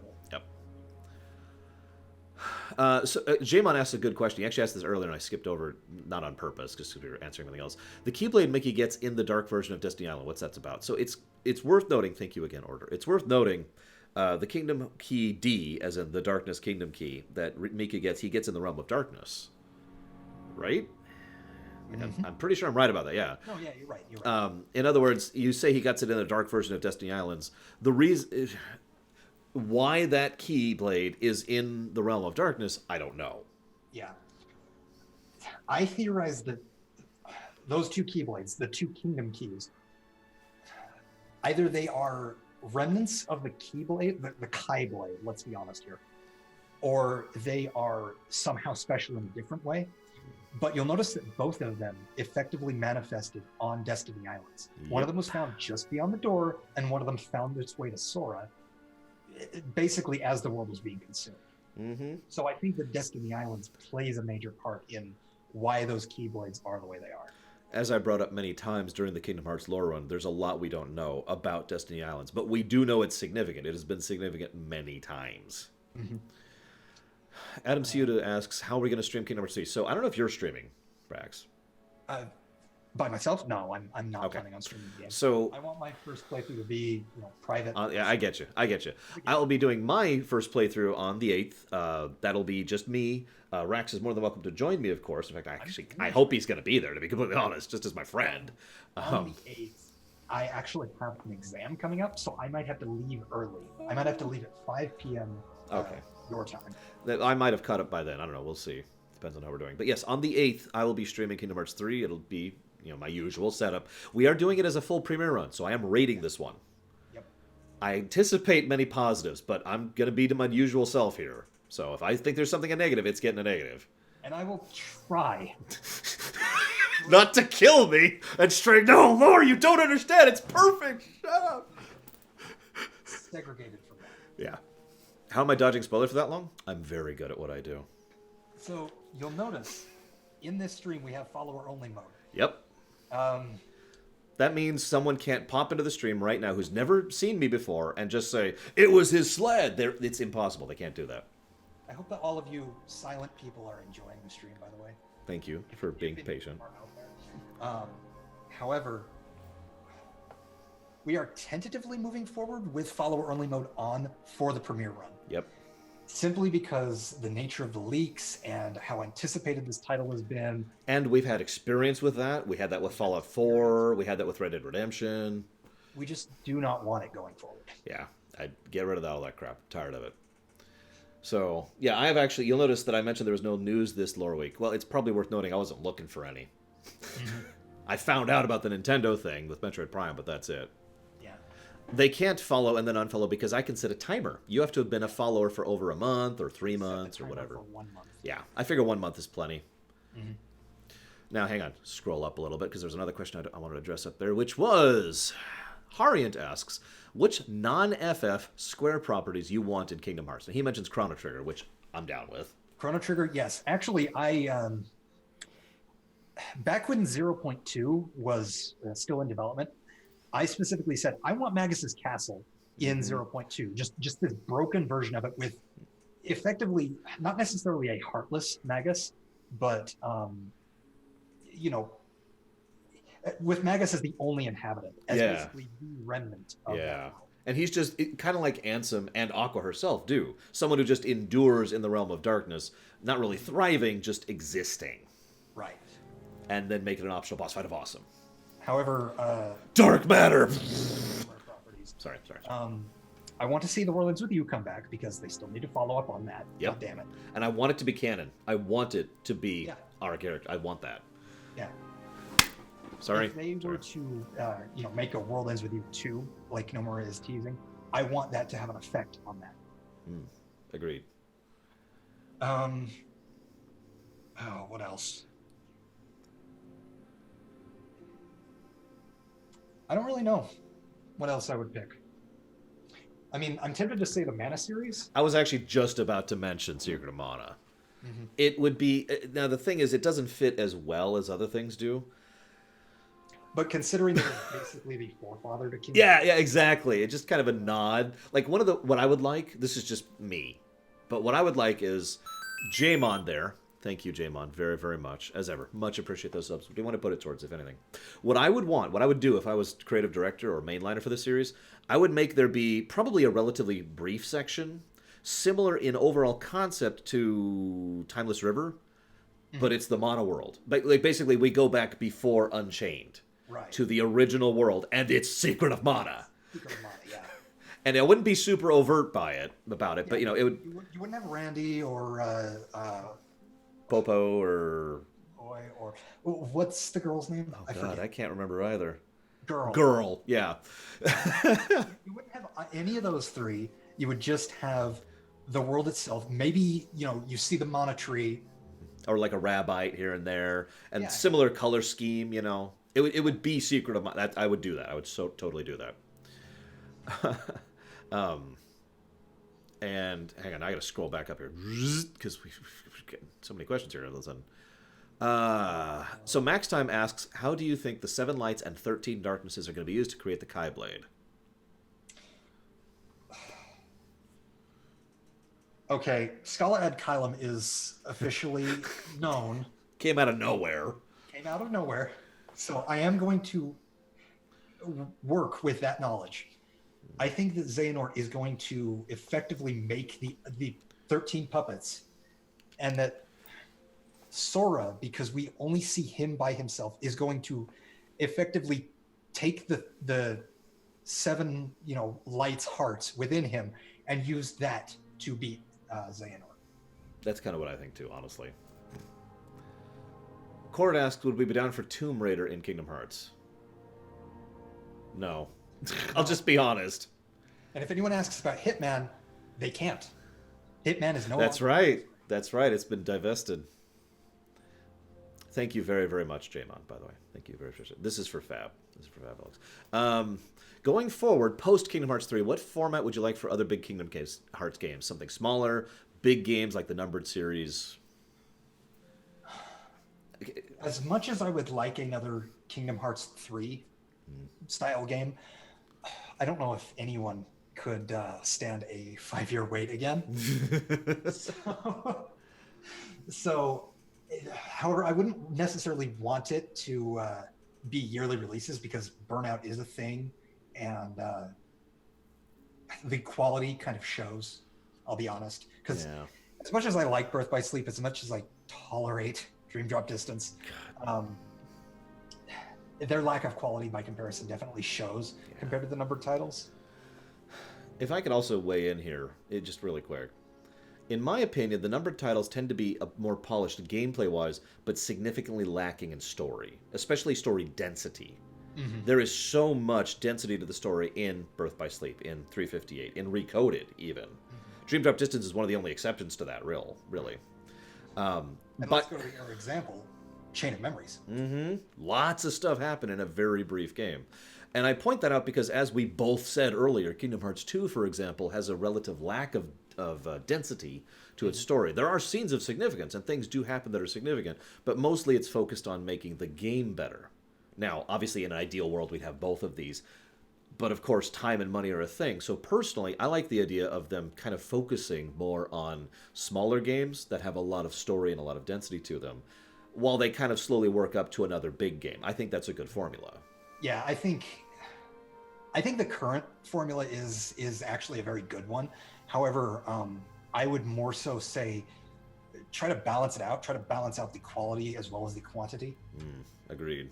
But to correct Ice Tray really quick, Kingdom Hearts 3 is at a 5-year development cycle. Its development started in 2013. Yeah. However, you are correct in that it's been 13 years since Kingdom Hearts 2, since the last numbered entry. However, you'll notice 358, Birth by Sleep, Coded, Dream Drop Distance, these all came out after Kingdom Hearts 2. Yeah, I actually don't know how long it's been since Dream Drop Distance, because that's how long it's actually been.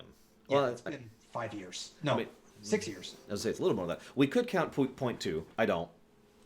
Yeah, I'm sorry. I don't necessarily, and I don't necessarily count Key either, because it's much more smaller scope, and its updates are more sporadic. It's also much less connected, at least so far. Yeah. Rax and I think both are on the same mind of this. Please feel free to correct me. That what they're doing with Key and Unchained and Cross and all that is probably set up for establishing the next saga. Yeah, exactly. That's the next saga, not the Kingdom Hearts 3 stuff. Yeah. Is seeing the state of Kingdom Hearts 3 make you excited or intrigued to see what Nomura does with FF7R? Yes. I would say yes, because I've followed this game's development so closely. I was there when it was announced. I saw it in 2015 when it looked gross. Putting it bluntly, I was there for the orchestra trailer when it looked very polished. I was there for the premiere event. I actually played the game at that point, and the final product looks even more polished than that. So yes, I am very, very excited, very confident that FF7R will be a very, very good game. Now, I don't have absolute faith in Nomura, but let me make this very clear. I do have faith in Nomura. He is consistently someone who gives a damn, and I always give credit to someone with that kind of passion. He is definitely one of those people. Yeah. Now, Harian asks, Nomura leaves the project. What are your thoughts about Kingdom Hearts going forward? So long as it doesn't end up like Metal Gear, I would say it's in fairly good hands because there are other people who can take up the mantle. There's Tai Yasue, assuming he doesn't also leave. He's been with Kingdom Hearts since I believe Chain of Memories, Kingdom Hearts 2. He's been there since. It's at least since 2. I'm pretty sure. Yeah, he's been there since almost day one. So I think that the series would still be in good hands. However, as to the story aspects, I think Nomura's specific artistic touches will be sorely missed. Oh yeah, he does have a style to him.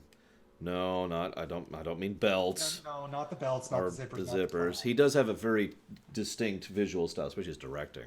Yeah, his visual style and his writing style, especially. Mm-hmm. Those are very, very apparent in literally everything he's worked on. Now, I do think he needs to hire someone else to be his audio director because that's been my complaints about Kingdom Hearts since the first game. Yeah, they do not do particularly good audio design in most of these games. Assuming Nomura leaves, one of the things that makes me so excited, and I know it never came out, but what we saw of Versus 13 actually looked really promising. Yeah. And that's basically what you get when Nomura is given free reign, completely original properties, completely original characters, no ties to Disney. Yeah. Quick aside before we answer Cord's question, I just want you just to make my audio directing point more clear. Dun dun dun dun dun dun dun. Dun dun dun dun dun dun dun. Now repeat that for an hour. We will definitely have a no music counter. I've got it right here. It's actually ready to go. It's literally already on my desk, ready to go. It's based on what I played. I don't think the no music counter will be coming up because I hope don't not. know if I mentioned this, but Kingdom Hearts 3 has what's effectively called a dynamic score, as in Shimomura basically has scored several scenes individually to flow. Thank you. To flow much more naturally. Sort of like the old Tom and Jerry cartoons, if you guys have seen those. Well, what am I talking about? Of course you have. You know how like all the actions have been given musical cues to go along with them? Mm-hmm. Kingdom Hearts doesn't lean too heavily in that direction, but it does have some aspects of that. Yeah, I think we both just discussed this because I brought up Wind Waker, which does that as well. Mm-hmm. The music kind of going along with your literal inputs and your actions as you're playing. Right. Yeah, it's not so dynamic as to be like based on your inputs, but in cutscenes they definitely have some sort of stuff like that. Now I don't know if we'll have a Sora's Dumb counter. I do have 2 other counters we can use. We'll see. So Cord asks, Nomura leaves, decides to make Kingdom Hearts with a new IP. Which studio would be a good choice to take over from Square for Kingdom Hearts games going forward? So if he were allowed to keep the IP, but remove Disney from it and remove Square from it, lose the rights. Yeah. Ignoring the implausibility of that, because totally not happening. Disney's claws are so thick into the Kingdom Hearts series. You ever look at the financial side of this? That's kind of my shtick. It's insane how much Disney has been like, no, this. Yeah. This. That is not how business decisions work. But assuming a Q shows up, it goes. Yeah. If this were to happen, I would honestly say. Okay, so my dream is give it to Nintendo. That was my first thought too. I'm trying not to say it because people accuse me of being a Nintendo fanboy, but come on! But their stamp of quality is so apparent. And ignoring the whole, I want Mario and Metroid and Link in did I just say Metroid? Mario and Samus and Link in Kingdom Hearts 3. It kind of just writes itself. No, yeah, I agree. I have actually spent time for fun sitting down and thinking how we would do Nintendo Worlds plural in a Kingdom Hearts style in Kingdom Hearts, and just how awesome and incredible that would be. And if you guys have seen some of the fan art out there, people have designed Mario in the, sort of the Kingdom Hearts style. They've designed Zelda Keyblades. They, come up with world title art for some of these things. Actually, Ice Tray, you're joking, but I want you to picture a Metroid Heartless. No. That would be like an optional boss, right? There's just one Metroid Heartless, and it like slowly evolves through beta and up to the Gamma form and the Omega form, and just. And then finally, the final stage is just the Metroid Queen. Oh, that'd be awesome. That would be really cool. And it will never happen until I take over the world. Dimentio. Oh, that's actually a valid one. Of course, I'm really big on the Mario lore of Mario RPG series, so I would absolutely bring in some of the Mario RPG characters and concepts into this. Oh yeah, Fire Emblem. That's true. That's a Nintendo thing too. I didn't even think about that. Fire Emblem would be a really interesting sort of a thing, especially a recoded thing where you actually get a section like the Fire Emblem world plays like a strategy RPG. Exactly. I was just about to say that because I mean, Recoded already had the different gameplay for each world, but like kind of the near thing. Like here's the text adventure sequence, Except instead of text adventure, it's the strategy thing. Like that would just be so awesome. I want that now. Yeah. I'm going to go conquer the world right now. I'll be right back. Hang on. Here we go. Give me a second. Let's see. Making a Nintendo Kingdom Hearts sound amazing. That's because it is. I mean, think about it. There we go. Yeah, Nintendo Kingdom Hearts is just have all of my money. I don't have my wallet here, but just take my money. I have brought the instrument of my conquest. We are going to make this happen, by God. Aren't we? Kingdom Hearts featuring Dante. Actually, you're probably joking, but Capcom would be probably my second pick. I mean, yeah. Mega Man would be cool to see in Kingdom Hearts, and while I think Dante is a little bit too mature, it could be done well. I wouldn't include Bayonetta. Oh no, Bayonetta wouldn't work, but Dante could be toned down to fit Dante Kingdom Hearts. Could be toned down. Bayonetta could not. Resident Evil couldn't definitely either. Could. Like Resident Evil, I don't think would fit either, but Mega Man. Yeah. Just saying. Yeah, I think Mega Man. I think.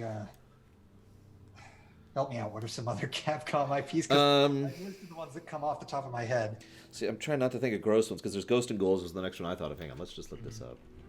Capcom. Street Fighter. I think Street Fighter might work. Street Fighter. Its lore is a little too threadbare, at least from what I've seen. Monster Hunter would be cool. Breath of Fire technically is still under the Capcom thing. They haven't done anything with Breath of Fire in a very long time. Of course. No, that stupid mobile game does not count. Or was it a browser game? I don't even remember. Breath of Fire 4 and beyond were just kind of there. Yeah. So. Oh yeah, Strider. That's another good one. That's true, Takoida. We tend to forget that, but Takoida has a valid point. That was one of the selling points of DMC1. That Dante was an action hero who didn't smoke, drink, and cuss, which was really in vogue at that point in time. And then DMC came out. Shut up, we don't talk about that. Could BioWare and Bethesda be a good shout-out for what, Cord? I'm sorry. Do you mean a good shot for that?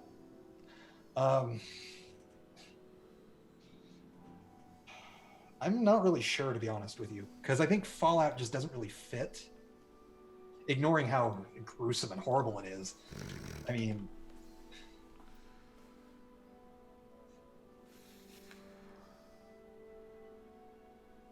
Oh, where's what I'm looking for? Rax, I'm looking for a list of the worlds that we know, without spoiling, are in 3. And I thought there was a list, I can't seem to find it. Olympus, Tangled, Frozen, Pirates, Winnie the Pooh. Mighty Number 9. Or not Mighty Number 9, the other one. Mighty Number 9 is Kingdom Hearts 3, guys. 6.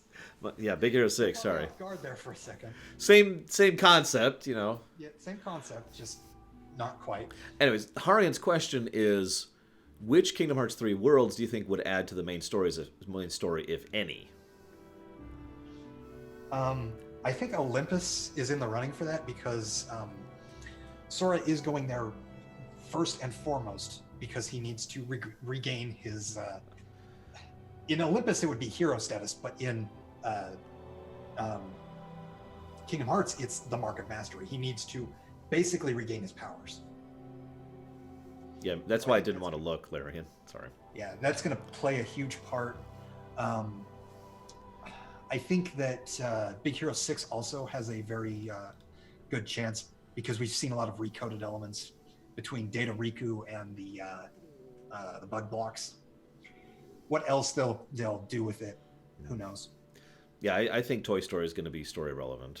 I think Frozen. I've been saying for a long time that Frozen is a good mix for this, so I think Frozen will be relevant. Right. Not sure past that. And it's really weird because you have these worlds that are aping the movies, unfortunately, like Pirates, like Frozen, like Tangled, but they still seem to be incorporating enough original elements to kind of add to the overall story. Yeah. In a way. For the record, viewers at home, I will absolutely give a negative for any story that's just a rehash of the film. I'm sorry. If it's just a straight rehash, no excuses. Yeah, we've had this problem since the first game. We're past tolerance at this point. Yeah. If it's a bad rehash, that's a second negative. Yeah. Kingdom Hearts 2, Pirates of the Caribbean. Actually, speaking of Pirates, while it is a rehash of At World's End, they seem to be doing enough differently with it, with the box and Luxord and everything like that, that it seems to be differentiating itself enough from that. Yeah. Can they do a good rehash? Tron. Yeah, Tron. It was a rehash and plot relevant. Bam. I'd also technically argue Peter Pan in Kingdom Hearts 1, because while it was basically just the ship section of that particular movie, it was definitely done very well. I think I would agree with you. I would also consequently give Halloween Town in 2. Mm-hmm. So yeah, I suppose if it's a good rehash, that would probably be a positive and a negative then. Yeah, that would effectively be a neutral. Yeah. If it's a good let me actually put this very clearly. If it's Halloween Town, it's a positive and a negative. If it's Tron, it's 2 positives and a negative. Yeah. So basically one net positive there. Right. Basically, just if it informs the themes in a sufficient manner, that'll be 2 positives. Yeah. Which Tron? We specifically mean Kingdom Hearts 2. Yeah, not the Dream Drop Distance crap. Yeah. You want to talk about rehashing badly. Yes. Oh my god. It's my least favorite world in DDD. Yeah. It's one of my least favorite worlds in the series. Yeah, mine too. It's up there with, Atlantica in 2, or Pirates in 2. Mm-hmm. Or Milan in 2. Or, I'll stop. For how good Kingdom Hearts 2 is, it had a lot of stinkers. It does! I was going back through it for the lore, and it was just like, don't worry guys, I swear, after we get to the halfway point, this game's gonna get a lot better. just stick with it, please. Oh my god. Yeah. What about forcing stuff that people may not like? Depends on implementation. Nier Automata did that because it had like shmup elements to it, and they were hard. They were definitely hard, but that game was very critically acclaimed and fan acclaimed as well, despite that. Basically, I'll have to debate it next time. Because, for example, if it's like it was in, let's say, 1, I mean, I'm willing to let that slide because in 1 you could literally hold down shoot and never pay attention to the thing ever. Or go into the corner and never pay attention ever. And it's just quick and easy and you get over with. It's not good, but I'm not sure that's fully a negative. Well, so we'll depend on how they actually implement it. Like this guy right here, he's a bastard. Nobody likes him.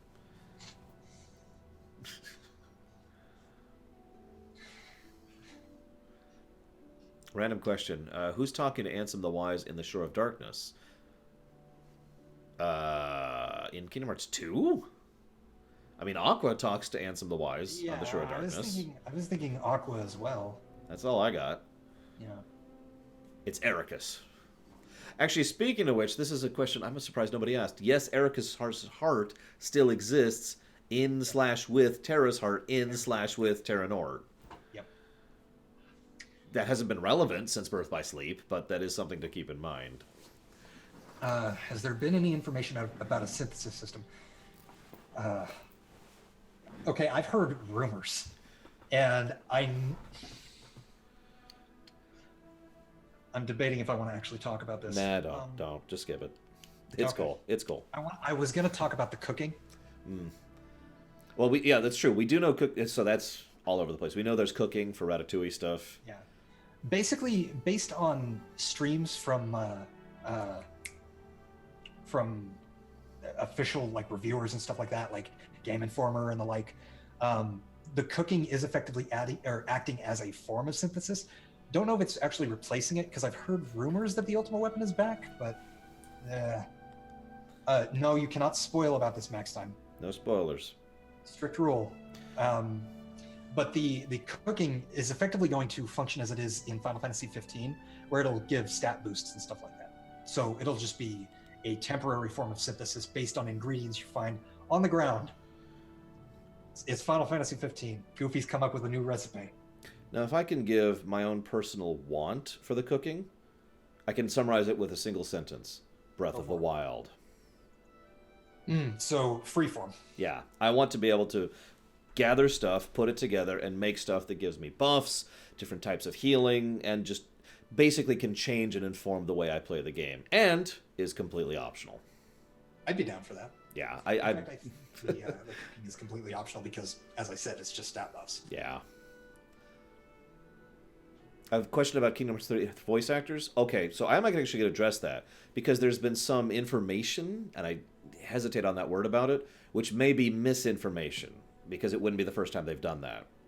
So unless you have anything actually confirmed in the game itself, anything the actual voice actors say is not necessarily what I would call cohesive. Now, if you actually look at the cast list, if that's actually available, which I don't know if it is or not, that would be definitive, but I obviously have not.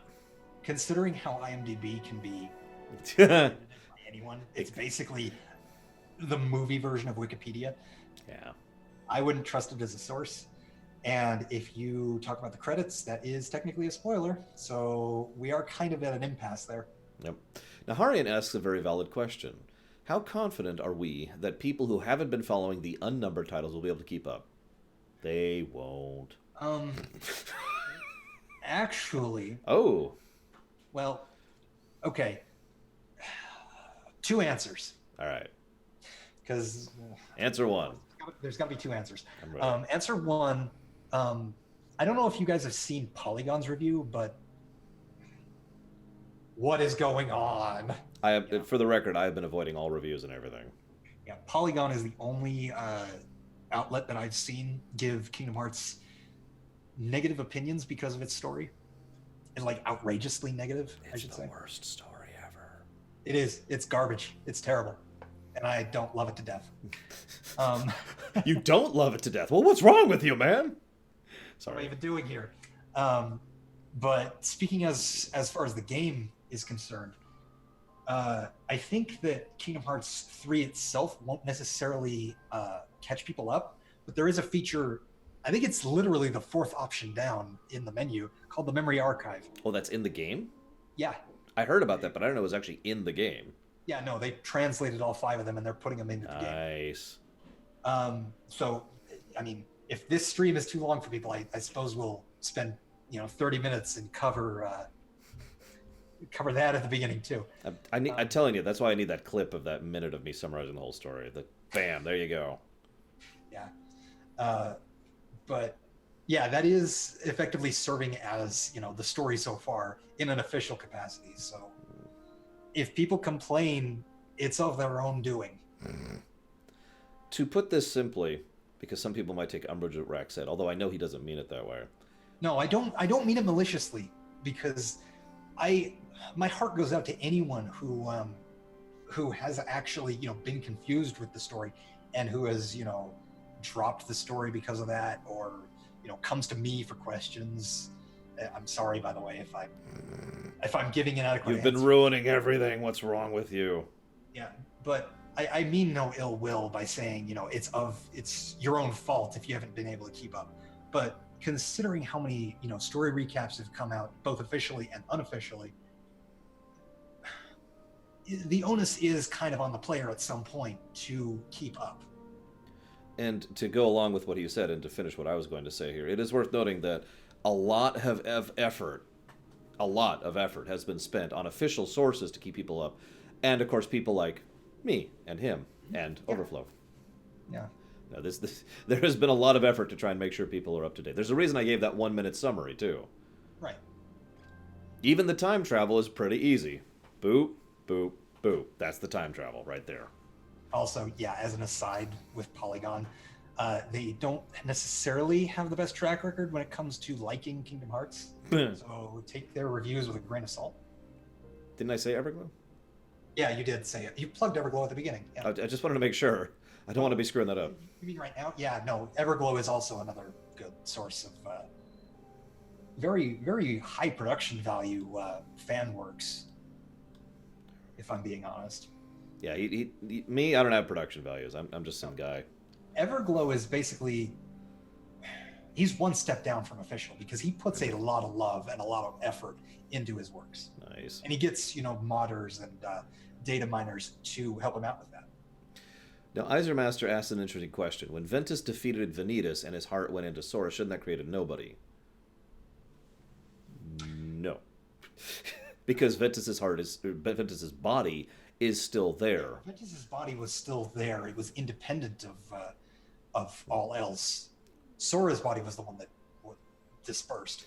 Because the thing is to remember that Ventus's defeat of Vanitas and Ventus's termination, basically, were not usual circumstance. It's not like he was consumed by darkness or whatever. Turned him into a husk. Yeah. It's the same general thing that happened with Kairi during Kingdom Hearts 1. I did see this question earlier, Ice Tray. I used to stream. I don't anymore. I plan to again this summer. He does college. That should answer any question about that, I'm in really. College, guys. I'm so friggin' busy. Yeah, those of you who are there know it, and those of you who have been there remember it. I mean, come on. Yeah, I have a full-time job, and I'm in college, and I do hobby projects for lore, and I'm part of KH3, and he's on this random idiot stream, too, so... I mean, I have basically negative time. Yeah, I know the feeling. Speaking of which, thank you again for the footage that I just decided to leave playing up there. Yeah, no, it's no problem. But as for a YouTube channel, I mean, I have a YouTube channel for comments, but otherwise, I don't really use it. It's basically the long and the short of it. It exists. Yeah. If you see me upload, and by the way, you will see me upload very soon, it'll be on KH13's channel. I'm doing an unboxing of both the PS4 Pro and the Digital Deluxe Edition. To get hype. Cool. Yeah. Can we get some hoip? I know I still... Do I have that emote? I actually don't remember. I know we have it in Discord. Lore hoip. I mean, I am old. I took a few years between high school and college to kind of sort myself out. He's like in the ancient age of 13 or 14 right now. It's horrible. Yeah. This poor guy. I mean, is it really that odd for a 25-year-old to be in college? I don't think so.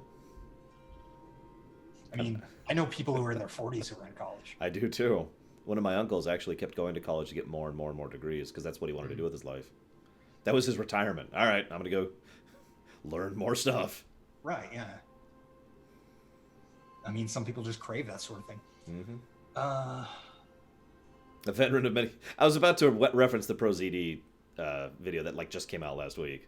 Wait, I am a veteran of many campaigns. I have lost thousands of troops and conquered millions of enemies. How old are you? 13. I'm just a little baby. I don't know how old I am. I'm 1,000. Okay, I'm out. Peace. Do we have any more questions? Because otherwise I'm going to go and basically break for lunch and then get ready for AC4. Right, yeah. Will this be up on YouTube later? I'm going to start uploading this to YouTube basically as soon as I stop streaming. Yeah. It's my usual process there. It should be undercase lore, uppercase hoip. Yeah, it's camel case. Because that's how Twitch emotes work. Mm-hmm.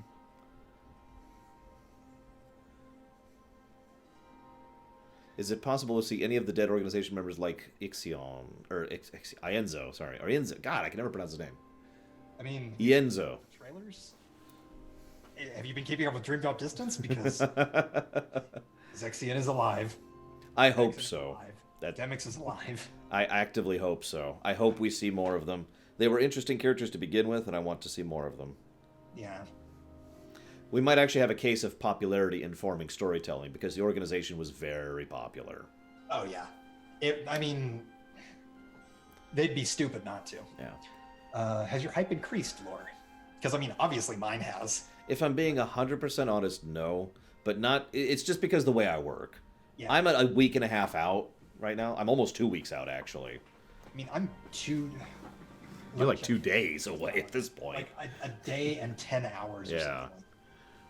Like very short amount of time. And not to toot my own horn, but KH3 got review copies. And I might be in the running for one.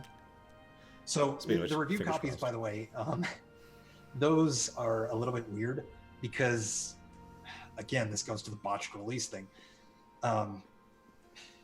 They go live on Monday rather than like a week ago. Yeah, that is strange. I hope they're at least the final copy, since that's a common thing. Oh no, they're the final copy. They're just advanced copies. Yeah, they're just digital codes that will become active at that point in time. We didn't understand your BioWare Bethesda question, Cord. We actually asked you to clarify, and then you never did. Yeah, could you reword it, please? Do you think Naminé could still be used in the story as her story played out? I think she could. I do. Considering A, she's on the box art, and B, we haven't seen her in any of the marketing materials, I think she's going to play a very important role. I'd be astonished if she didn't. That is just, as of yet, unknown to us. Is it okay to talk about... It is not okay to talk about anything about Kingdom Hearts 3. Just leave it at the door. If you're going to be referencing the secret ending, I would say no. But the fact that Critical is not yet in the game, I would say yes. Oh yeah, that's true, because they did mention that nice and openly, and even I know that. In the Japanese version, yeah. So we don't know what's wrong with it. Yeah, that's strange. Oh yeah. They did mention that Zero Experience is available on all difficulties now, so you could do a level 1 beginner run if you want to. Mm-hmm. Don't. Yeah. Now, I should also mention something. Assuming this is the way it normally is, I am going to do something that I've never done before. I'm going to try to do my premiere run on Proud Mode. Guys, we have a man after my own heart. I'll be 100% honest. I'm not looking forward to that, because one of the things that is true is that it's harder to do hard difficulty stuff while I'm paying attention to stream, while I'm paying attention to the chat, and trying to review the game at the same time. And I'm out of practice. However, I have Proud Moded basically every game to date. In fact, I've critical moded several of them. Mm-hmm. I do want to bring something up. Yeah, go ahead. It's not a spoiler, but Aquaberry, one of my colleagues from KH3, she's actually been doing her first ever first time playthrough on Proud Mode. So she's never like started a Kingdom Hearts game on Proud before. This time, she's going into it. I think she's only died once so far. So it seems to be a little bit easier than previous Proud Modes have been. Actually, what I plan to do, Takoida... Hi, Gary. What I plan to do, Takoida, is I plan to basically be playing through Proud. If we run into a wall, if I'm that bad, we'll stop and we'll start over. And I'll do that off camera. I don't think you'll run into a wall. I think that... But one way or the other, I am also going to do... Basically, what I want to do is I want to start a playthrough of beginner mode. I'll probably do most of that off camera because I want to judge the difference. Mm-hmm. I want to be able to experience both to some extent or another. And I can't figure out a good way to do that because this isn't a game that allows you to switch difficulty on the fly. So right. I can't think of a good way to do that on camera. We'll see. Did I tell you about the secret ending conditions? Is that what's prompting this Proud Mode thing? No, actually. I've actually had the Square Enix channel muted for like the last week, in addition to the Kingdom Hearts 3 thing muted. So this is technically not a spoiler because it comes from a Nomura interview. It was released a couple days ago. Nomura did an interview with Famitsu, and they asked, how is the secret ending unlocked? It's not actually unlocked through, the typical beat all worlds, seal all keyholes, beat this optional boss, that kind of sort of thing. Complete the journal, any of that. Yeah. You find hidden Mickeys, and you take pictures of them. Oh, God. What do you want to bet there's going to be one in the middle of a boss fight? See, Takoida thought about that and thought, oh, well, there's going to be one that's missable. But the thing is, with beginner mode, you have to be able to get all of them in order to unlock the ending. Oh, okay. That's valid. Yeah. So either they let you refight boss fights, which they did in 2, if you'll remember, or they're not missable. I get you. I don't think they're missable because we've long passed that in the era of JRPGs. I think the last true game that had missables, to my knowledge, was Final Fantasy 13. Mm-hmm. And also all of the Xenoblades. And also all the... Yes. I'm sorry, I'm just poking fun. Because those are just... so Cord clarified his question. So instead of Kingdom Hearts going to Nintendo, what about Kingdom Hearts going to BioWare or Kingdom Hearts going to Bethesda?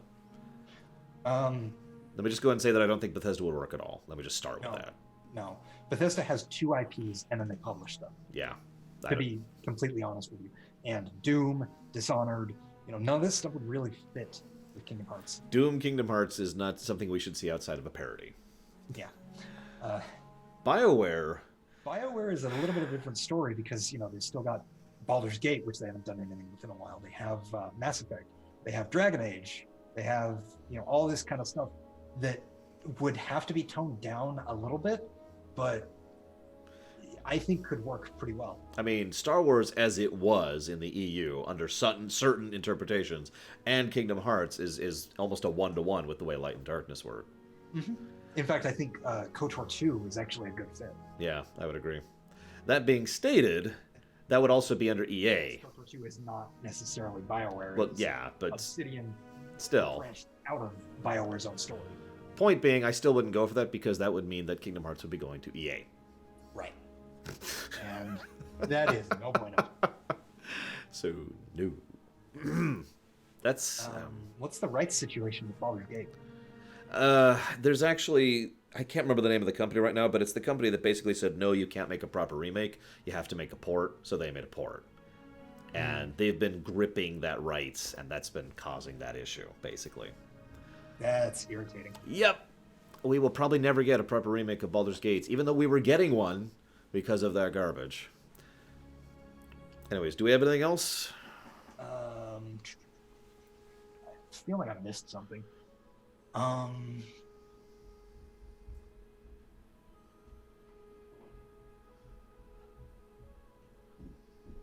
If I missed anything, please. Yeah, this is your chance to say something. I'm going to pick up my food in about a minute and a half here. Yeah. They're going to get a really weird sight because I'm wearing pants, but they're not like they're actually plaid pants. And then I'm wearing this. You are in theme. That's true. I've got my Kingdom Hearts thing good. Plaid pajamas, so. I mean, I've got a Star Wars tie and I've got plaid pajamas. I'm fully Kingdom Hearts here. Nope. Yep, I'm out of time. BRB. Alrighty.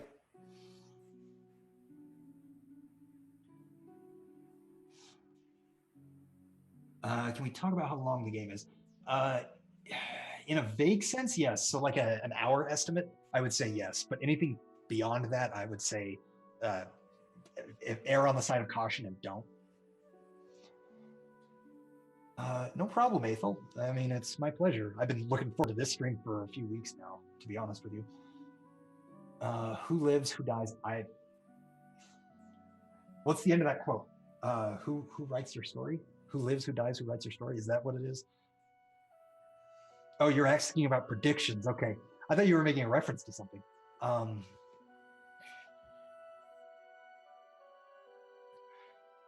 If you're asking about predictions for our estimates, I would say around 40 to 50 hours on a casual playthrough. Maybe about 70 to 80 if you want 100%.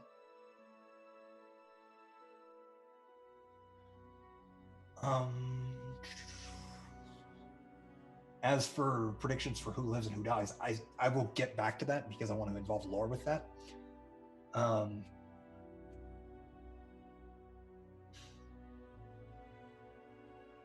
Okay, I've got 2 questions here. Where is it? I'll just answer Ice Trey's question because KH3 is the media site that I work for. We specifically are a Kingdom Hearts fan site. That's how, for example, I was able to go to E3 for the past 2 years. That's why I was invited to the Kingdom Hearts premiere event. I've been covering Kingdom Hearts for about 2 years.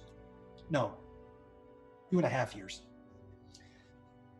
So yeah, just I'm a news reporter, I guess you could say. But no, I am not that kind of journalist. I'm not like polygon or whatever. I'm not these low integrity assholes. Sorry. And yes, that means he is literally... He is... I don't care. I mean, it's valid. I just find it funny, and certainly worthy of praise, that Rax is literally more into the gaming industry than I am. Purely by coincidence, honestly. I just kind of stumbled into where I am. Without spoilers, what's my biggest worry for KH3? Okay, so previously I would have said the floaty combat, because a lot of people have been going back and forth on, has the combat improved since the premiere event? Has it, not? Is it good? Is it bad? It is better than the premiere event. I will say that flat out. So my biggest worry, disregarding that, can all loose ends be tied up? Can we go with a clean slate into Kingdom Hearts 4 or whatever comes next? So hang on, let me summarize your answer. Mass Effect 3. Basically. Will the ending be satisfying? Or will I have to make this 2-hour-long video in an office? Yeah. And While the hum's going there, and I've got this long ratty hair that I actually... have the hair, so... yeah, fair enough. My biggest worry, if I may answer the question as well, for Kingdom Hearts 3, having known a lot less about the game than he does, I guess it was actually two things, both equally. My first biggest worry is that they're going to do the thing that Kingdom Hearts 1 and 2 have both done. Here's a Disney World. It doesn't matter. Yeah, the Disney problem. That's been a problem in many of previous games.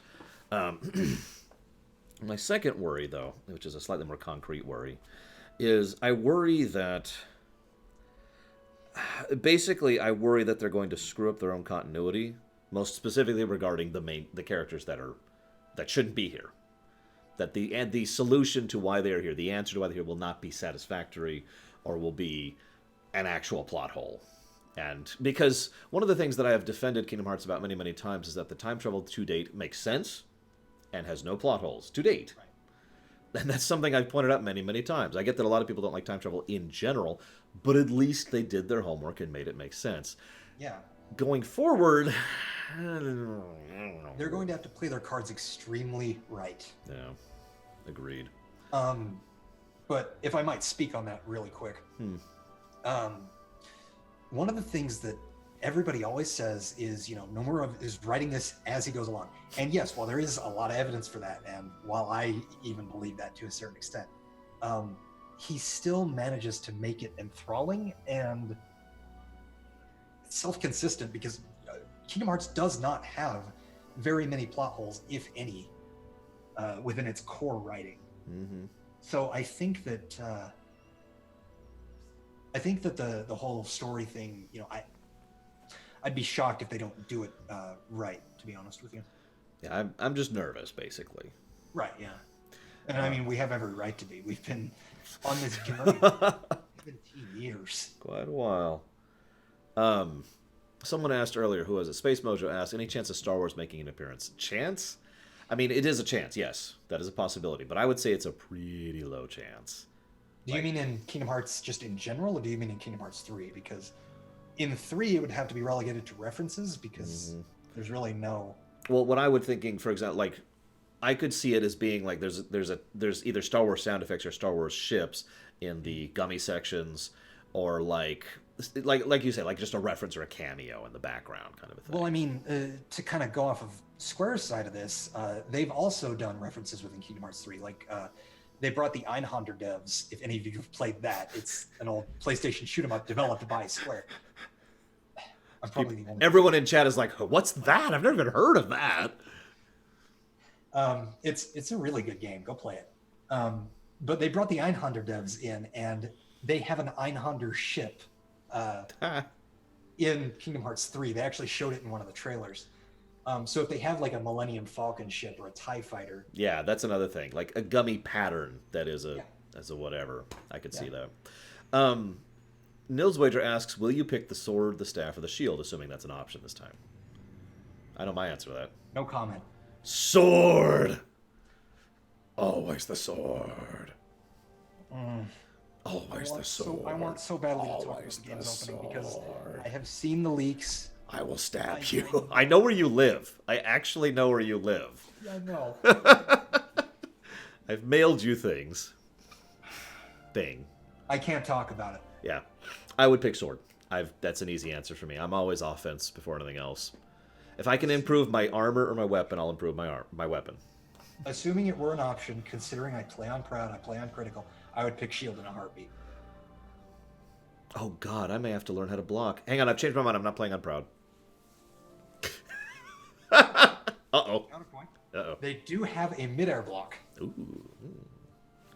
But can I dodge all? Can I play Birth by Sleep where I just mash the dodge button constantly while playing? I mean, they do also have air slides and dodge, so yes, sort of. Yes, I would, Shadow Machine. It would be that important to me. I'd be like, guys, hang on. The Assassin's Creed lore run is canceled. I have to go stab Rax. And then I would go to his place and I'd say, turn on your camera right now. Turn on your stream right now. Go on, turn it on. Doing it live. Kill! That's an easy way to get banned. Yeah, no kidding. Along with arrested. Yeah. No, it'll be fine. Will I do a no block run? I will try. I will not do it on purpose. Because I know that's kind of a meme for me. It really isn't a deliberate thing. I just don't think in the mindset of blocking. I can think in the mindset of parrying, Assassin's Creed. I can think in the mindset of dodging, like a dozen other games. But blocking just doesn't equate into my brain and when I play these kind of games. So I have to... Yeah, there's a reason I have that emote, the no-block emote. Right, yeah. And until about 2010, 2011, I was, the same way. It wasn't until I first played critical mode on KH2 FM when I discovered, I need to block. Oh, this is actually kicking my ass. Yeah. If it were available, would you dual wield keyblades, one for blocking, one for attacking? If it were available, I would quad wield keyblades. If it were available, I would oct wield keyblades. Hang on, how many hearts are there right now? Let's count. Four. Which is why I specifically said Yep. Nope, I'm with it. Let's do it. Quad wield. Yeah. I mean, we've already had... If they have like Ultima Weapon and its Keyblade transformation is Final Form or something like that, and he just has 4 Keyblades, sold. Yeah. I mean, honestly... I know that people know about the Ultima Weapon. We will stab you. I don't even know about the Ultima Weapon, so keep it quiet. But yeah, no. I mean, Final Form has already shown that we can wield Keyblades without physically connecting with them. It's not that hard to assume, basically combine Final Form with Red Form in order to... Help me out. Valor Form in order to basically quad wield. It's functionally available already. Behind the back. And you can't tell me that you can't make that work from a gameplay perspective because I've played Platinum games. Actually, make it like Valor Form and Wisdom Form. Oh, I'd totally do that. Just have it do the shoot thing. Yeah, there's just 2 up here. Turrets. Yeah. I like it. Is critical mode 1-hit death? I don't remember. No. Not unless you specifically disable Second Chance and Once More. Then you basically are at a 1-hit death scenario. Yeah. Favorite Keyblade form seen so far? Honestly, Master Form has always been my favorite. There's something about it that just has a cool factor that I love. Like having the one Keyblade that's like rotating on the surface of your hand. It's actually out here, rotating on it, while you're actually wielding a Keyblade. Just looks really cool to me. And I love how you can directly combo magic into swings into magic with Master Form. Yeah. I love that. I'm actually really torn on the same question because... can we count Kingdom Hearts 3 forms that have been revealed? Because I totally will. I actually can't think of any. I mean, other than the one that I do know about. Well, I can think of a few. I would say I definitely like Master Form and Limit Form from Kingdom Hearts 2. Although Limit Form is primarily, oh my god, nostalgia. I mean, it has its uses. Second Form definitely looks really useful, although... Again, nostalgia. But aside from that, I would definitely say that Rage Form definitely has piqued my interest because Anti-Form with a Keyblade. Yeah. So I'm sorry, I got to mention something. Dakota mentioned the idea of Triforce forms, which sounds amazing. Let me just start with that. A power, wisdom, courage form. Just picture that. I'd be down with that. But that also made me think if they ever did the thing that'll never happen. Imagine, as weird as this may sound, like an 8-bit or a 16-bit form. Like in the recent Spider-Man PS4, they actually had a comic outfit with its own comic abilities. Imagine something in the same vein, basically using the graphical change to. You're still the full thing, doing your own thing, but you have. I don't know. I'd have to think of what abilities you'd have to make it, 8-bitty or 16-bitty. But I just think that'd be kind of cool. Or kind of like, and I know this doesn't really affect gameplay, but kind of like the Mario 64 outfit in Odyssey. Yeah. Another example of that kind of graphical change. That just would be awesome. Anyways. I'd be down for that. If we got like a classic form, if you want to call it that. Do we want summons to make a return? They do. They do, yeah. They're cool. Ralph and Ariel and Simba, Stitch, and I think that's all we know about are in Kingdom Hearts 3. I want to say really quick before we answer Max Time's question, I've seen gameplay footage of this guy over here playing with Ariel's summon, and what I like most about it, and please correct me if I'm wrong, is that it's not just you press a button, it's fully interactive. Like, you do stuff to make the summon work, and I think that's a great choice. It's very rhythm-based, because, I mean, you move and you leave a puddle of water, but you only leave a puddle of water if you time the button press right as you dive back into the ground. Yeah. It looks really cool. So Max Time says, can you talk about a bit of the UX code? I don't know what he's talking about. So okay, so what he's talking about is something. It's a cross promotion with Kingdom Hearts Union Cross. Okay. Basically, what's going on is if you play some of the classic Kingdom mini games within Union Cross, you can get a code for the Starlight Keyblade, and that code is redeemable now, apparently, and that'll give you I think they said early access to it. Cool. Yeah. So I don't know what there is to talk about there, Max Time, so go ahead. I mean, go for it. Also, they did have the required scores that you need on the mini games in order to actually unlock the codes. So if any of you want to do that before Kingdom Hearts 3, it's a good way to kill time. I don't know, Harriet, is my answer to that. I mean, it's worth noting that Atlantica in Kingdom Hearts 2 was already awful. Because it was basically redoing the movie, even though they already redid the movie in 1. It's worth noting that the characters that we see as summons are not necessarily themselves, because they take certain elements, certain fire, water, earth sort of things into their designs. So, for example, Ariel is made out of water. Simba has a mane of fire. Ralph has scan lines in his design, and Stitch, I think Stitch is he's like a glow in the dark lightning based sort of thing. I just realized I've never made a nobody name for Lore Runner. I need to work on that. I'll do it later. How much UX would you need to play to get to that point? You actually don't. Yeah. No, it's a separate menu option. You just have to click the X trace option and then click Classic Kingdom. And then that'll... Shazam. Yeah. 5 mini games. Just you have to have a cumulative score on them. So, play it, run out of lives. That score will count. Then you can play it again and add to that score. Also, don't play Union Cross. It's an awful game. I made a recommendation 2 years ago in 2017 when I did the Kingdom Hearts Key retrospective. I retract that recommendation. Yeah, I do too. I was more positive towards it too. But the problem is it's been very slowly descending in quality, and it's been falling into most of what I call the typical mobile traps. Yeah. It's got so much filler in its storyline, unfortunately. Because what's there is good, but it's just so infrequent. But then you've also got, increasingly worse banners for each of your weekly deals or whatever you want to call them. The North American team especially does not know how to handle it. Yeah, it's bad. Install it for the Keyblade, get the code, and then leave forever. Your PSN account or your Xbox account, and then uninstall that game and never look back. I have actually since uninstalled Union Cross. Finally, I got it off my phone. I probably will after Kingdom Hearts 3 comes out. I'm curious how many...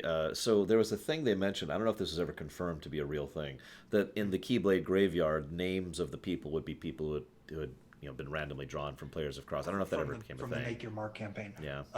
Actually, funny story about that. Everglow is one of those in the version. That's funny. Yeah, that's awesome. So I don't know if he was actually specially picked or not, because he's been such a huge community influencer. Yeah, no kidding. But if so, then that bodes well for me and the rest of the people who are at the premiere event, I suppose. I'm still gonna laugh if I'm there. I'm just saying, that would be awesome. It's not gonna happen, but that would be awesome. Yeah, I don't have high hopes for myself, but.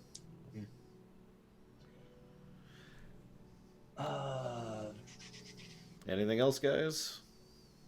We're almost at 4 hours here. Everyone chat's like, oh, quick, I need to think of a question. Is it his sled? Yes. Yes, it's his sled. Yeah. Should they have Zootopia in this? Yes. Yes, they should have Zootopia. Should they have The Incredibles? Yes, they should have The Incredibles in it. Okay. Technically, you wouldn't see the Lore Runner. You'd see Zagmus, because that's his character name. Yeah. From the Imperial stuff, from the Imperium stuff. Right. For the 3 of you who know what that is. Oh my god, Mugen, you're banned and killed. What happens to one of your Bastion members if you uninstall the game before completing it? They give up. They're like, nope, we give up. This world's beyond saving. Destroy it. It's gone. If the frozen Keyblade is the snowman's nose, negative to story and gameplay. And story and gameplay again, and then another one. Yeah. Predictions for who lives, who dies. I think everyone's going to die, especially Sora. Okay, in all seriousness, I hope Sora dies, and I mean that with absolute sincerity. I hope a lot of other people, in fact, I hope basically everyone else lives and gets a happy ending, but I want Sora to go down making that happen. I want him to give them that. I'm with you on that, but considering what Nomura has said years ago, and admittedly this might not still be valid, I doubt that would happen. Honestly, I think I even know what you're talking about, where he mentioned that this is the end of the Xehanort saga, but Sora's kin going on. Xehanort saga, but not Sora's story. Yeah. That is still what I want. Yeah, same here. Although, if I had to give not necessarily a runner-up, but I'd actually put this higher than Sora. I'd say Riku. Yeah, Riku has some serious death flagging going on. Riku's character arc has been completed. He's attained the role of master. He's conquered his darkness. He's become an agent of the in-between. And the final battle trailer shows him fending off an onslaught of Heartless, and then immediately after, Sora lets out a gut-wrenching scream. He's fine. Sora's got some indigestion. That's all it is. He's cool. I mean, if Riku's not dead after that, I don't know what to tell you. No, I'll tell you what'll happen. Like, all of a sudden, you'll see, like, there's this boom, and then a piece of debris will fly out from over the horizon and bonk Riku on the head. And then everyone will be like, no, Riku, you're super dead, no. And then they'll take off their cloak, and then they'll go fight the Heartless. And then Riku will just come back, and everyone's like, what? No, that's Donald this time, because... Oh, yeah, that's true. We gotta have that happen. I'm sorry. I like Kingdom Hearts 2. That's a dumb scene. That is such a... Oh, no, Goofy's dead. Echoes that scene.